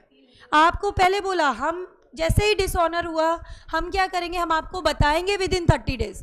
15 दिन का आपको समय दिया और फिर भी आप नहीं दे पाए तो दिवाली वाली स्थिति आ गई। फिर तो 15 डेज का टाइम पीरियड बहुत होता है, और 15 डेज के बाद भी क्या है, कॉज ऑफ एक्शन आया है, 1 महीने तक मैं केस फाइल कर सकती हूँ, तुरंत थोड़ी ना कर दिया होगा। इंसॉल्वेंसी में तो दिवालिया हो गया, बंदे को कुछ देना ही नहीं है, डिस्क्वालीफाइड बाय लॉ। बस ये है कि इज्जत की धज्जियां उड़ जाती है, वो बात अलग है। हाँ जेल तो जाएगा ही जाएगा, पैसे नहीं दे सकता तो क्या हुआ। अब किडनी तो निकाल के बेटा बेचेंगे नहीं, ठीक है, जेल ही बेचेंगे, और कोई ऑप्शन ही नहीं है हमारे पास उसके अलावा। क्या चीज़ है देखो यहाँ पे, ऑफेंसेस बाय कंपनी। कंपनी अपनी आर्टिफिशियल पर्सन, तो अब कंपनी को तो जेल भेज नहीं सकते, नहीं भेज सकते ना, बात है नहीं क्लास। अब कंपनी आर्टिफिशियल पर्सन है, उसको जेल तो भेज नहीं सकते, किसको करेंगे भाई, लाइबिलिटी लगाएंगे। पेनल्टी वाली तो इस पे लगेगी, जेल वाली नहीं लगेगी, है ना। कंपनी, उसका ऑफिसर इंचार्ज या जो भी बंदा रिस्पॉन्सिबल है उसको जिम्मेदार माना जाएगा अगर ये प्रूव कर दिया गया कि ये अपराध उसकी सहमति से हुआ है। कंपनी है, एनआई बनाया, डिसऑनर हो गया, ठीक है, तो जो भी कंपनी और जो उसका ऑफिसर इंचार्ज है या जो भी बंदा उस काम के लिए रिस्पॉन्सिबल है, ठीक है, वो जिम्मेदार माना जाएगा। बट यहाँ पर अपनी जिम्मेदारी से बचना चाहते हो तो दो बातें प्रूव कर दो। पहला, मेरी जानकारी के बिना हुआ है और पता चलने के बाद मैंने पूरी कोशिश की इसको रोकने की, विदाउट माई नॉलेज, और पता चलने के बाद मैंने पूरी कोशिश की इस क्राइम को रोकने की, ठीक है। जो गवर्नमेंट नॉमिनेटेड डायरेक्टर्स होते हैं उनको यहाँ पर एग्जेम्प्ट कर रखा है, वो जिम्मेदार नहीं होंगे। सरकार कहती है हमारे डायरेक्टर्स को हम देख लेंगे, आप उनके ऊपर लाइबिलिटी नहीं लगाओगे। एनआई एक्ट में एग्जेम्प्ट कर रखा है गवर्नमेंट नॉमिनेटेड डायरेक्टर्स। अगर किसी कंपनी ने पैसे उधार लिए गवर्नमेंट से तो गवर्नमेंट के पास राइट होता है कि वो भी डायरेक्टर अपॉइंट कर सकती है उनके बोर्ड में, उनको बोला जाता है गवर्नमेंट नॉमिनेटेड डायरेक्टर्स। अब पेनल्टी लगा रहे हैं ना कि गलत काम हुआ तो डायरेक्टर्स पे पेनल्टी लगा देंगे, तो गवर्नमेंट नॉमिनेटेड डायरेक्टर्स पे नहीं लगेगी, उनको देखना है तो सरकार खुद देखेगी, ठीक है। आगे क्या दिया, if it is proved that, अगर आप प्रूव कर देते हो offence is committed due to negligence of a director, manager, secretary, officer, तो वो बंदा ही जिम्मेदार माना जाएगा। अब भाई एक बंदे की 10 कंपनियां भी हो सकती हैं, मुकेश अंबानी की बहुत सारी कंपनीज हैं, रेगुलर ट्रांजैक्शन चलते हैं ऑर्डिनरी कोर्स ऑफ बिजनेस में, चेक हो गया एक बाउंस, तो वो ये प्रूव करेंगे ना कि भाई हमने तो ये रिस्पॉन्सिबिलिटी इस पर्टिकुलर पर्सन को दे रखी थी, इस पर्टिकुलर पर्सन ने सही से काम नहीं किया।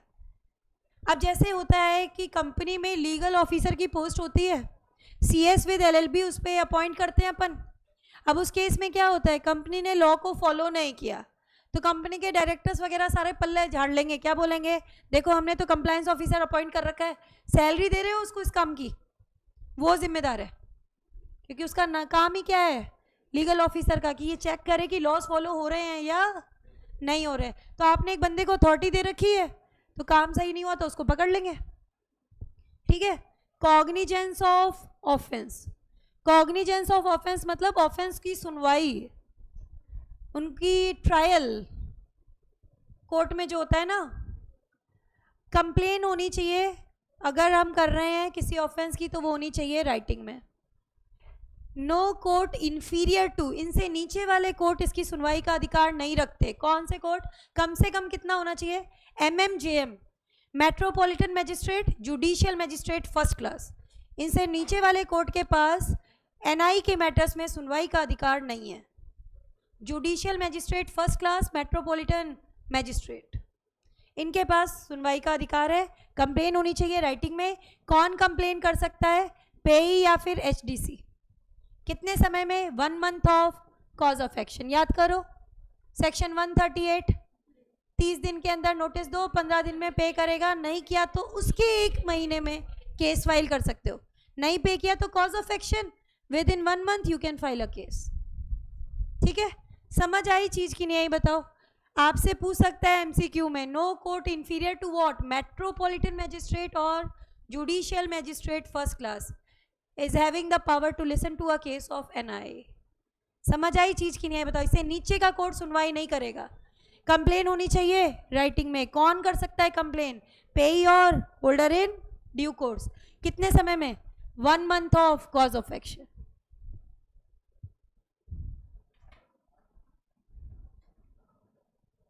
कौन सा कोर्ट जो है उसमें आप केस फाइल करोगे, jurisdiction, it shall be tried only by a court.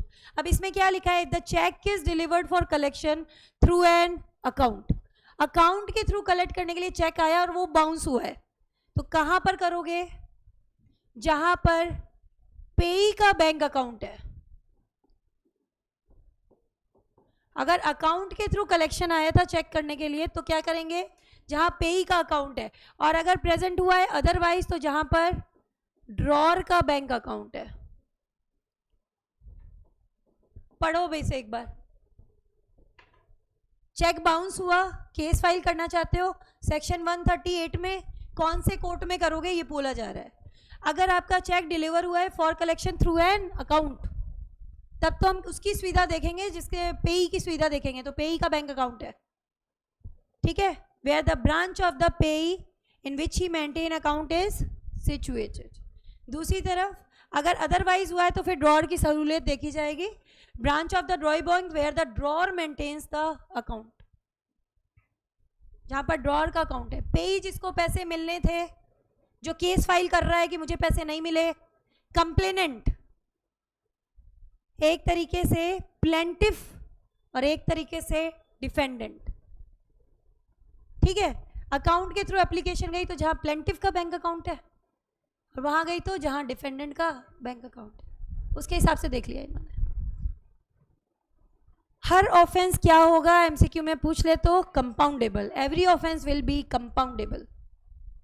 NI act में हर ऑफेंस कैसा माना जाएगा, कंपाउंडेबल, मतलब सुलह करने योग्य है, पैसे दे दो बात खत्म कर दो, पैसे दे दो बात खत्म करो, है ना।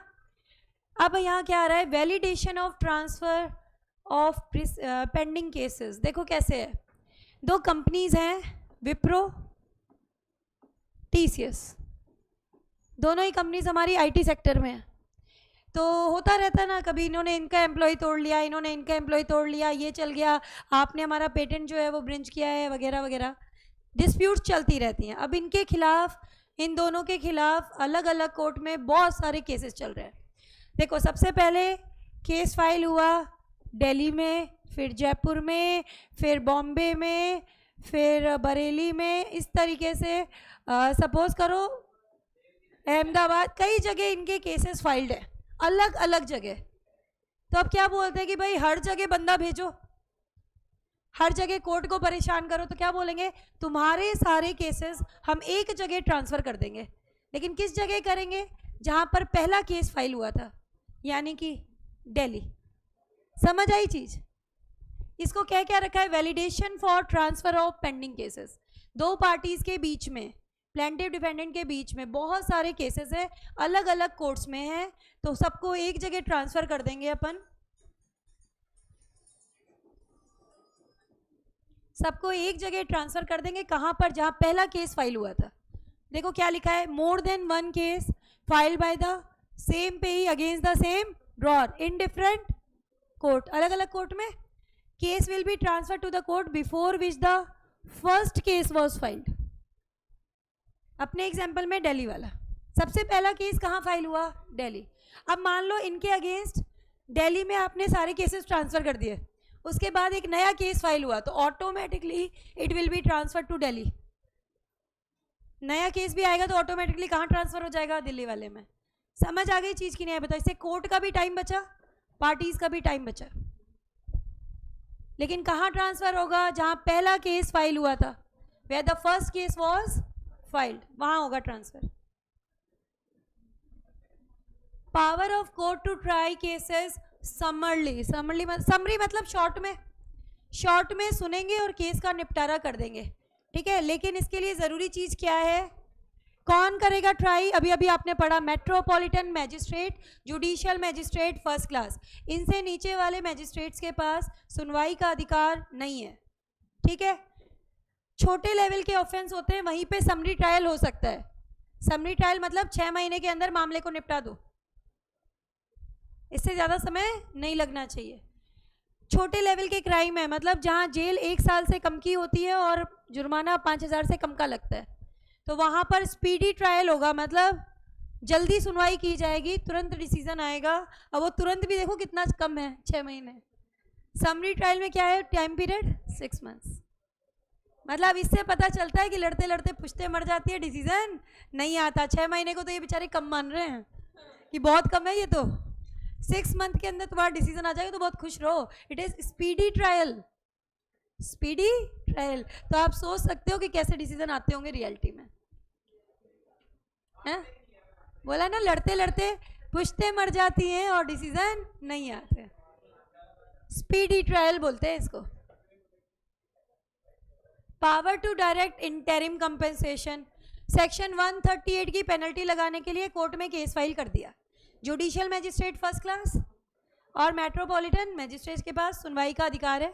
कंप्लेन होनी चाहिए राइटिंग में, with in 1 month of cause of action, अभी पढ़ा हमने, है ना। अब आपने केस तो फाइल कर दिया, अब बोलेगी कोर्ट बोलेगी कि भाई डिसीजन तो आता रहेगा। पहले तो ड्रॉर से कहेंगे कि भाई जो कंपनसेशन का अमाउंट है ना उसका 20% जमा कराओ। क्या लिखा है देखो, कोर्ट में order the drawer of the cheque to pay interim compensation not exceeding 20% of the amount of the cheque. Power है कोर्ट के पास, कर भी सकती है और नहीं भी। ये कहेंगे कि भाई डिसीजन तो आने में बहुत लंबा समय लग जाता है, तो आप एक काम करो 20% के अंदर कोई भी अमाउंट बोला जा सकता है कि इतना अमाउंट एज अ कंपनसेशन आपको दे दो। अब हमारा ड्रॉर क्या बोलेगा कि भाई मैं जीत भी तो सकता हूँ, कंपनसेशन क्यों दिला रहे हो भाई, ठीक है। तो बोले अगर तुम जीत गए ना तो विद इंटरेस्ट तुम्हें वापस दिलाएंगे, ठीक है। अभी देखो ये अमाउंट आपको पे करना है कितने दिनों में, ड्रॉर को पे करना है 60 डेज नॉर्मल, और अगर उचित कारण बता दे तो 30 डेज एक्सटेंशन है, 60 प्लस 30 डेज। अगर ड्रॉर हमारा छूट जाता है, एक्विटेड मतलब बरी हो जाता है, बाइज्जत बरी, है ना, छोड़ दिया उसको। अब किसका मतलब क्या है, ये जो इसने कंपनसेशन का अमाउंट दिया था ना, अब इसको रीपे होगा with interest, same time period 60 plus 30 days, जो ऊपर दिया हुआ था वही टाइम पीरियड, है ना। If the complainant win the case then reduce कर देंगे, 80% और मांग लेंगे। समझ आ गई चीज़ की नहीं आई बताओ। मतलब डिसीजन तो आता रहेगा, लेकिन अगर कंप्लेनेंट कहता है कि भाई केस में तो सर बहुत टाइम लगेगा सुनवाई में, मुझे मीनवाइल थोड़ा कंपनसेशन दिलवा दो, तो कोर्ट के पास पावर है अप टू 20% दिलवा सकती है। कितने दिन में देना पड़ेगा, 60 प्लस 30 डेज। अगर वो बंदा ड्रॉर वाला जीत गया हमारा तो फिर क्या करेंगे, विद इंटरेस्ट वापस कराएंगे। लेकिन अगर कंप्लेनेंट जीत गया तो क्या करेंगे, इसको एडजस्ट कर लेंगे, 80% और मांग लेंगे, यही होगा ना। अब भाई यहाँ पे तो डिसीजन आ गया हमारे ड्रॉर के खिलाफ कि भाई आपको तो पैसे देने पड़ेंगे। अब हमारा ड्रॉर बोलता है नहीं शांति नहीं मिली, एपीलेट कोर्ट पे जाएंगे, आगे अपील कर रहा है ये। अब शांति नहीं मिल रही ना कि भाई यार मेरे पे पेनल्टी कैसे लगा दी, मैं तो अपील करूंगा, आगे जाऊंगा, शिकायत करने जा रहा है। अब क्या होगा भाई, अब यहाँ पे क्या बोलेंगे, वहां जो दिया वो तो गया, अब तुम 20% और एक्स्ट्रा कराओ तभी तुम्हारी अपील सुनेंगे। वहां जो इंटरिम गया था वो अलग, अब यहाँ पे बोलते यहाँ तभी सुनेंगे जब तुम 20% और जमा कराओ, वही टाइम लिमिट 60 प्लस 30 डेज। बरी हो गए तो विद इंटरेस्ट वापस करा देंगे, और नहीं हुए तो एडजस्ट कर लेंगे। कुछ तो आ रहा है ना, आने दो। क्या लिखा है देखो, if the drawer proceeds to file an appeal, appellate court order दे सकती है कि 20% of fine in addition to interim compensation pay करो। किस टाइम में करोगे, 60 plus 30 days. If appellant is acquitted, अगर वो छूट गया तो क्या होगा, court will direct the complainant to repay the amount with interest, same time period 60 plus 30 days. Clear है क्या, बताओ मुझे। अपन ने एनआई एक्ट कंप्लीट कर लिया है, अपना बचा है क्वेश्चन पार्ट। अपन कर रहे हैं स्कैनर पे आएंगे। स्कैनर क्या, पहले तो आईसीआई के क्वेश्चन और फिर बाद में स्कैनर के।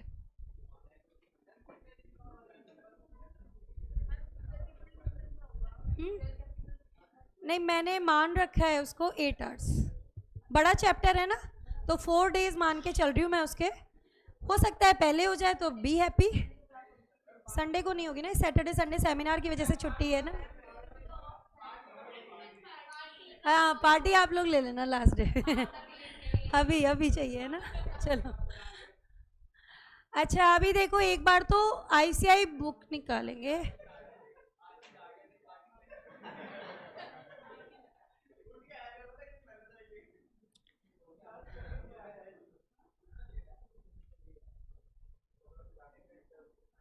वन 138 में एक चीज़ आपको बतानी है, पहले 138 सेक्शन निकालो। इसमें किसी को मिल रहा है तो मुझे पेज नंबर बताओ। सेक्शन 138 आ रहा होगा, ये रहा पेज नंबर 2.46 पे आओ एक बार। डिसऑनर ऑफ चेक दिया है ना, where any cheque drawn by a person on account maintained by him with a banker for payment of any money, किसको दिया, किसी और पर्सन को, for the discharge of any डेप्ट और लाइबिलिटी। अब ये चीज़ बहुत इंपॉर्टेंट है, मैंने कुछ लिखवाने की भी कोशिश की है, वापस देख लो। A cheque given as gift, as donation, as security, discharge of moral obligation, illegal consideration outside the purview of this section, उस पर सेक्शन 138 की पेनल्टी नहीं लगती। दो चीज़ें तो मैंने बता भी दी थी तुम्हें, गिफ्ट और डोनेशन, ठीक है। अनलॉफुल कंसिडरेशन, इलीगल कंसिडरेशन, इन सब पे भी नहीं लगती, ठीक है। Return by bank unpaid, penalty लगेगी। क्या दिया है, क्यों हुआ है रिटर्न? एक तो इन्होंने ये दे रखा है कि आपके खाते में पैसे नहीं थे, आपका चेक बाउंस हो गया। दूसरा क्या दिया, exceed the amount arranged to be paid from the account by agreement made with the bank. वही तरीका है एक तरीके से, काउंटरमैंडिंग द पेमेंट। आपके अकाउंट में तो पैसे थे, आपने बैंकर को बोल रखा है एक बार में 15 लाख से ऊपर का चेक क्लियर मत करना, और खुद ने काट दिया 20 लाख का, तो बाउंस ही होगा ना। खाते में पैसे हैं तो भी बाउंस हो जाएगा, ठीक है। Such person shall be deemed to have committed an offence, penalty कितनी, 2 साल की जेल, twice the amount of cheque fine, या फिर दोनों। ये आपका सेक्शन अप्लाई नहीं करेगा जब तक कि ये 3 कंडीशन पूरी ना हो जाए। पहला, वैलिडिटी पीरियड के अंदर जाना चाहिए। नॉर्मल वैलिडिटी पीरियड 3 मंथ है। अगर आप बैंक के साथ एग्रीमेंट कर लो तो इसको कम भी कर सकते हो, अगर आपने कम किया है तो वो पीरियड लग जाएगा, अदरवाइज जेन्युइन पीरियड कितना है, 3 मंथ्स, ठीक है। नेक्स्ट क्या बोला, डिमांड फॉर पेमेंट नोटिस के थ्रू होनी चाहिए। आपको पता चलेगा 1 महीने के अंदर नोटिस दो, 15 दिन के अंदर बंदा पे करेगा, नहीं करता तो 1 महीने के अंदर केस कर सकते हो, ठीक है। Failure of drawer to make the payment, फिर 15 डेज में केस कर लो। 15 डेज के अंदर पे नहीं कर पाता तो 1 महीने के अंदर केस कर सकते हो, वो टाइम लिमिट यहाँ पर दी गई है। एक चीज यहाँ पर दी हुई थी, ये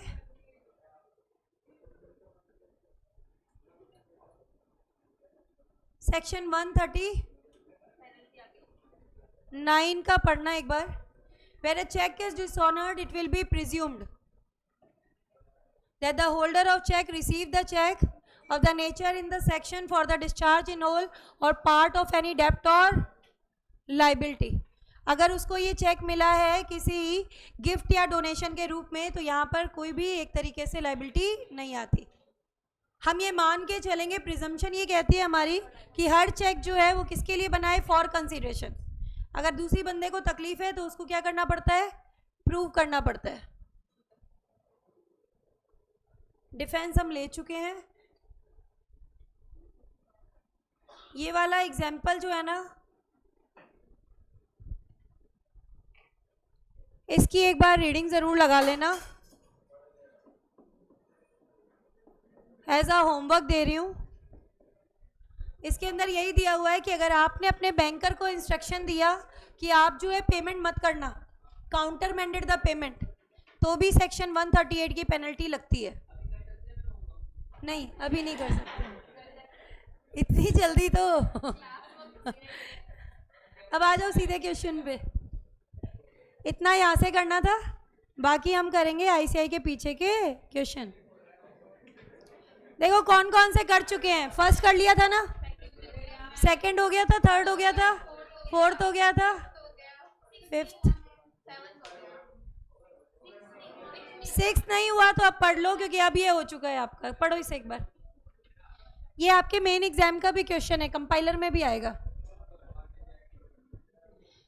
भोलेनाथ ने क्या किया भाई, एक चेक बनाया है सुरेंद्र के फेवर में। After having issued the cheque, Bholenath ने रिक्वेस्ट किया सुरेंद्र को कि ये चेक प्रेजेंट मत करना, स्टॉप पेमेंट रिक्वेस्ट भी डाल दी है बैंक में। आपको बताना है कि क्या ये ऑफेंस में काउंट होगा, क्या 138 में लगेगा कि नहीं लगेगा। स्टॉप पेमेंट इंस्ट्रक्शन दिया है भाई, लगेगा कि नहीं लगेगा, लगेगा। मैंने आपको नोट में लिखवाया है साफ साफ कि अगर आप बोल देते हो कि भाई स्टॉप पेमेंट, हमारा ये पेमेंट करना ही मत, आपने बैंक को इंस्ट्रक्शन दिया, तो भी क्या है 138 की पेनल्टी लगेगी। ऐसा अगर नहीं करते बेटा तो हर बंदा यही करता, जब उसको लगता मेरे खाते में पैसे नहीं है, बैंक को कहता स्टॉप द पेमेंट, पेनल्टी से रुकने के लिए, बचने के लिए। तो ऐसा संभव नहीं है।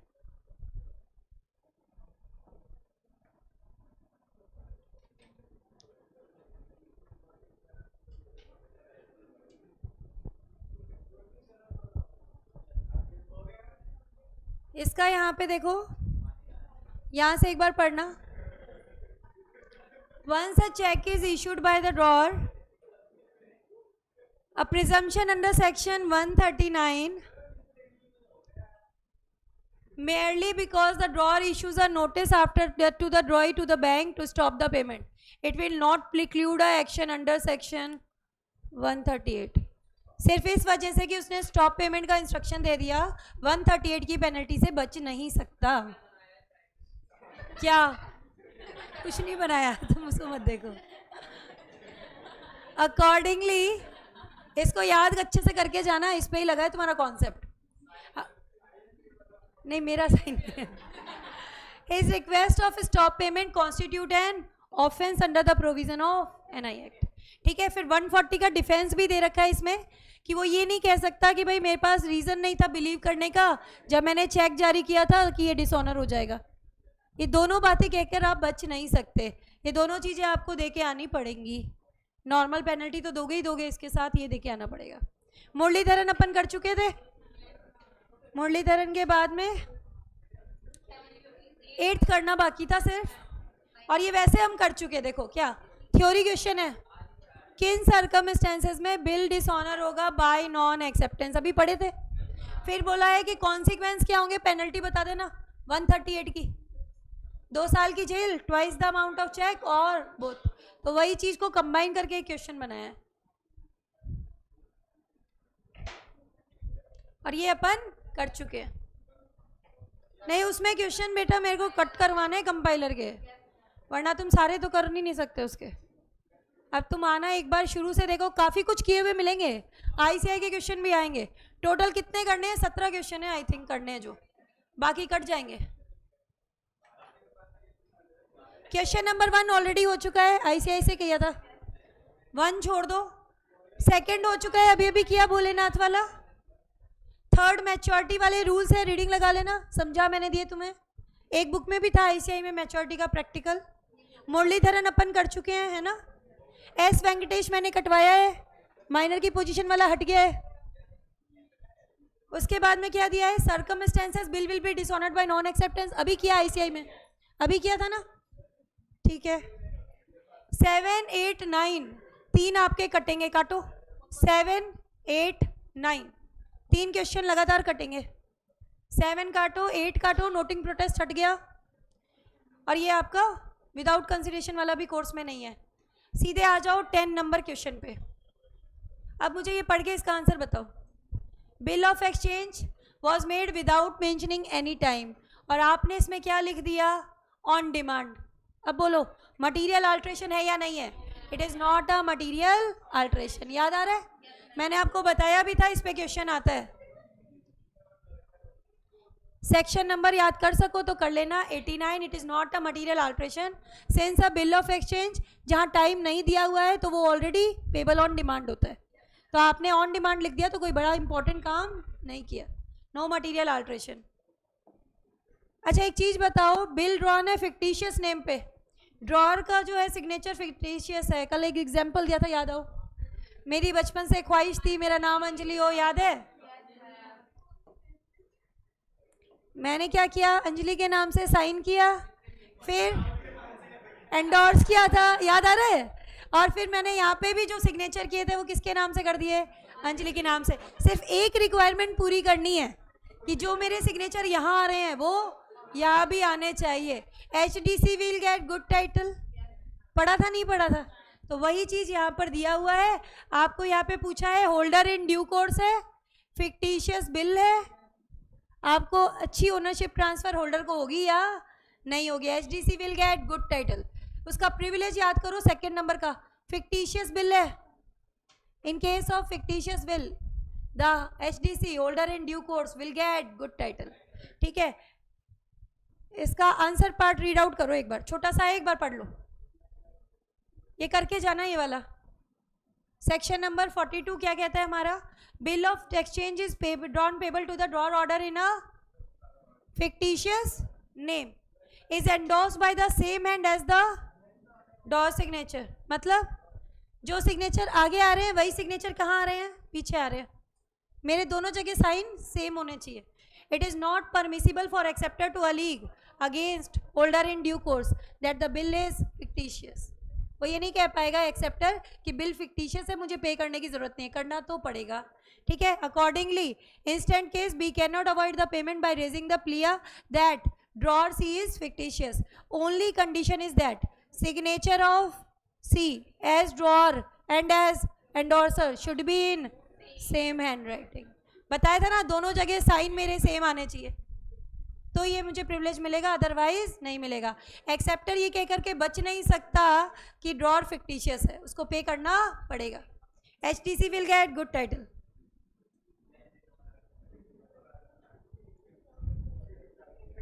हाँ भाई ये बताओ मुझे, HDC है और फॉर्जरी हुई है, will he gate good title? दो जगह तो HDC को भी नहीं मिलती थी, नॉट निगोशिएबल और फॉर्जरी। केस किसका है? फॉर्जरी का। साइड में लिख लो, पढ़ चाहे बाद में लेना, लिख लो एक बार।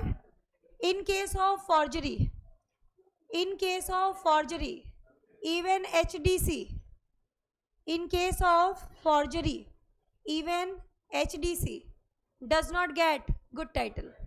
अभी ये क्वेश्चन नॉट निगोशिएबल का भी आएगा, दो केसेस में HDC को नहीं मिलती, इन केस ऑफ फॉर्जरी, और अगर एक ही लाइन में लिखना चाहते तो नॉट निगोशिएबल भी डाल दो। इन दो जगह HDC को भी नहीं मिलती, इन केस ऑफ फॉर्जरी और not negotiable crossing even HDC does not get good title. 13 वाला क्या कहता है भाई? ये रिपीटिशन है आई थिंक, ऑन डिमांड। मैंने कहा था इसीलिए कि ऑन डिमांड वाला अच्छे से कर जाना। इनलैंड फॉरेन करा दिया था कल ही, 15 नंबर 15 हट चुका है, काट दो इसको। 16 गिफ्ट की तरह अगर कोई चेक दिया है तो क्या HDC है? क्या विदाउट कंसिडरेशन है तो HDC हो ही नहीं सकता। HDC हमेशा होता है for consideration, before maturity, in good faith. तो गिफ्ट वाला कभी HDC नहीं होगा, लेकिन ये होल्डर जरूर है। होल्डर तो है ना, गिफ्ट वाला पैसे तो ले ही सकता है ना, is entitle to receive the money in his own name. Holder है लेकिन होल्डर इन ड्यू कोर्स नहीं है, क्योंकि before maturity, good faith, for consideration होना चाहिए। ये वाला बताना, क्या ये वैलिड प्रोमिसरी नोट है, ये बताना है आपको। पहला, I promise to pay D son 10,000 और डी के दो बेटे हैं, बोलो payee is not certain, payee is not certain. दूसरा पढ़ना, on demand at my convenience, condition लगा दी, अनकंडीशनल होना चाहिए, ठीक है ना।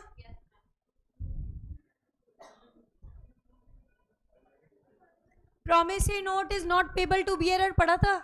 आम आदमी प्रोमिसरी नोट बियरर को जारी नहीं कर सकता, करेंसी नोट बन जाएगा, ठीक है। ये पावर सिर्फ RBI और सेंट्रल गवर्नमेंट। तो पूछा गया है कि competent authority to issue promissory note payable to bearer, RBI और central government. Referring to provision, validity बतानी है NI की। Bill of exchange originally drawn for by R for a sum of 10,000 accepted only for 7,000। Qualified acceptance, holder agree करे तो ठीक है, लेकिन जो जो पार्टी डिसएग्री करेगी वो डिस्चार्ज हो जाएगी, और अगर होल्डर एग्री नहीं करेगा bill will be dishonoured due to non acceptance. याद आ रहा है? वही प्रोविजन आपको यहाँ देना है। 20 काट दो, 21 काट दो, 22 पे आ जाओ। नॉट नेगोशिएबल क्रॉसिंग है, बोनाफाइड वो क्या कहते हैं HDC है, मिलेगी क्या ownership? Not negotiable crossing HDC नहीं मिलेगी, दो जगह इसको भी नहीं मिलती।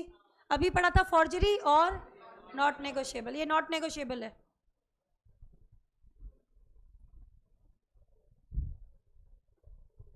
(23) अच्छा क्वेश्चन है, एक बार पढ़ लो। मिस्टर हर्षा या तो मिस कर देते, लिखते हैं इंग्लिश में, असेंटी ऐसी है, लॉर्ड राम को लॉर्ड रामा चलते हैं, आप कहीं भी पढ़ लेना। चलो आगे क्या है? मिस्टर हर्षा, ठीक है, डोनेट किया है अमाउंट, ठीक है, और बाद में क्या इंस्ट्रक्शन दे दिया? Stop payment. अब ये पूछना चाहते हैं सेक्शन 138 की पेनल्टी अट्रैक्ट होगी या नहीं होगी? नहीं होगी, क्योंकि डोनेशन है, गिफ्ट, डोनेशन, मॉरल ऑब्लिगेशन याद करो, अनलॉफुल कंसिडरेशन सेक्शन 138 अट्रैक्ट नहीं होता, तो वही चीज आपको यहाँ पे देनी है। It should be for legally enforceable डेप्ट और लाइबिलिटी। अच्छा अब ये पढ़ो, अंत पे पहुंच गए हो तुम। हाँ, मैच्योरिटी डेट निकालते थे ना। हाँ, क्या लिखा है इस पे? On demand. हाँ, तो 3 दिन का ग्रेस पीरियड कहाँ से आ जाएगा? वो तो टाइम में आता है, डिमांड वाला तो तुरंत होता है ना। तो यहाँ पे ये गलत स्टेटमेंट है, इट इज रॉन्ग। समझ आया कि नहीं आया? डिमांड इंस्ट्रूमेंट में ग्रेस पीरियड नहीं मिलता, सिर्फ किस पे मिलता है? टाइम पे मिलता है। हाँ ये बोलो लास्ट।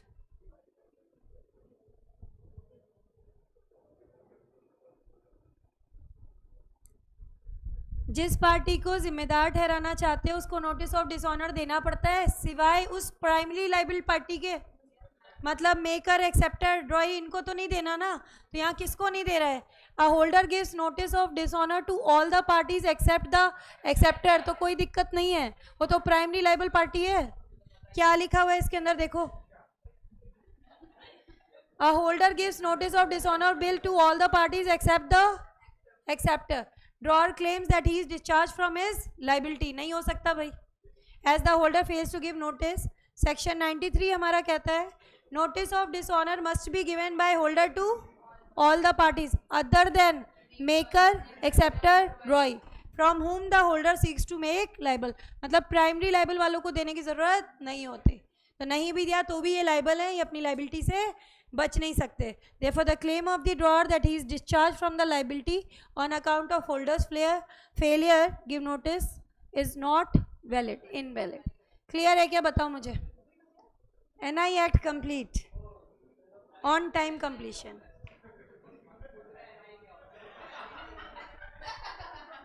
पूरी रामायण हो गई, राम जी नहीं पता तुम्हें।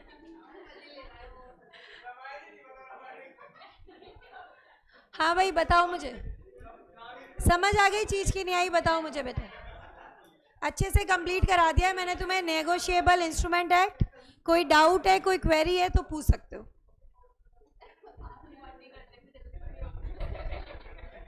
मतलब हमने लगातार पढ़ लिया तो हम फ्री हो गए तो अब पार्टी करना। अच्छा मुझे ये बताओ, NI एक्ट समझ आया कि नहीं आया? बताओ। जिस हिसाब से लोग बोलते हैं कि डिफिकल्ट है, इतना डिफिकल्ट लगा क्या? ये बताओ।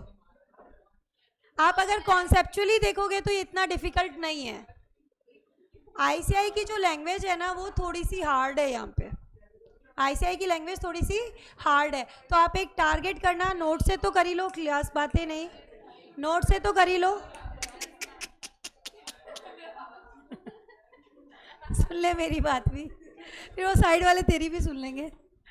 मैं ये कह रही हूँ NI एक्ट में किस तरीके से करना, एक बार पहले नोट्स तो पढ़ लेना, नोट्स के साथ साथ जितना ICI से पोर्शन कराया, जैसे promissory note, bill of exchange, NI की जो आपकी प्रिजम्पशंस थी वो अपन ने ICI से लिए, सेक्शन 138 थोड़ा सा ICI से भी लेना, ठीक है?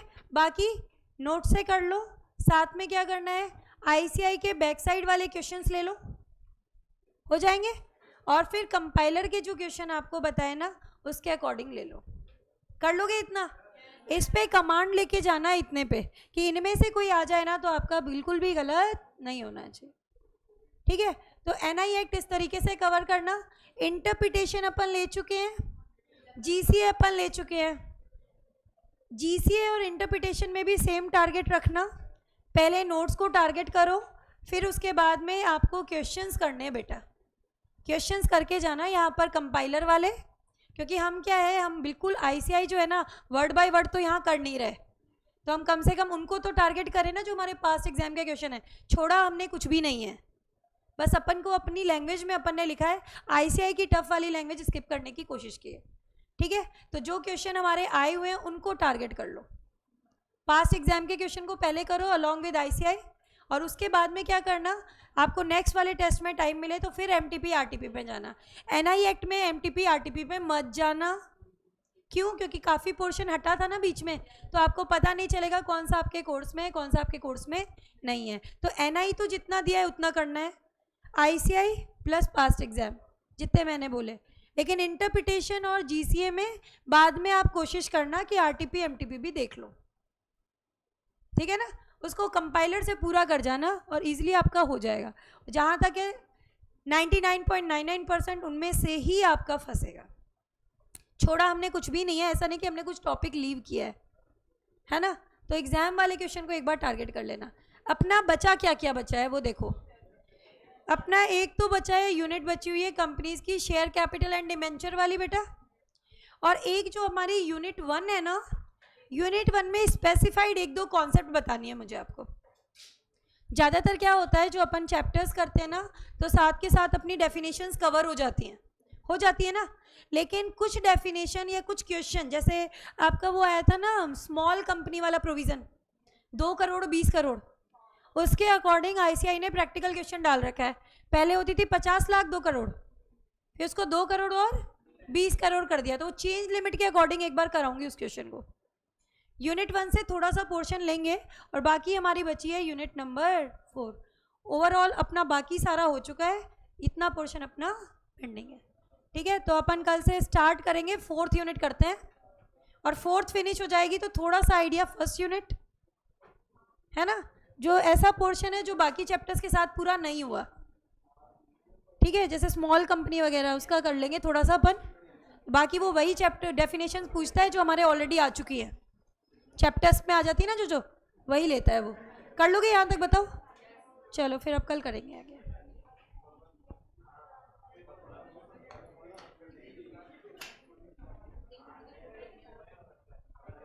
ऑनलाइन किसी की कोई क्वेरी है तो बता दो बेटा, पूछी नहीं मैंने। आई डोंट थिंक ये है, फिर भी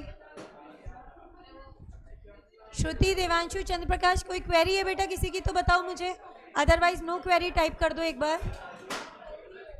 कल अपन स्टार्ट करेंगे यूनिट नंबर 4।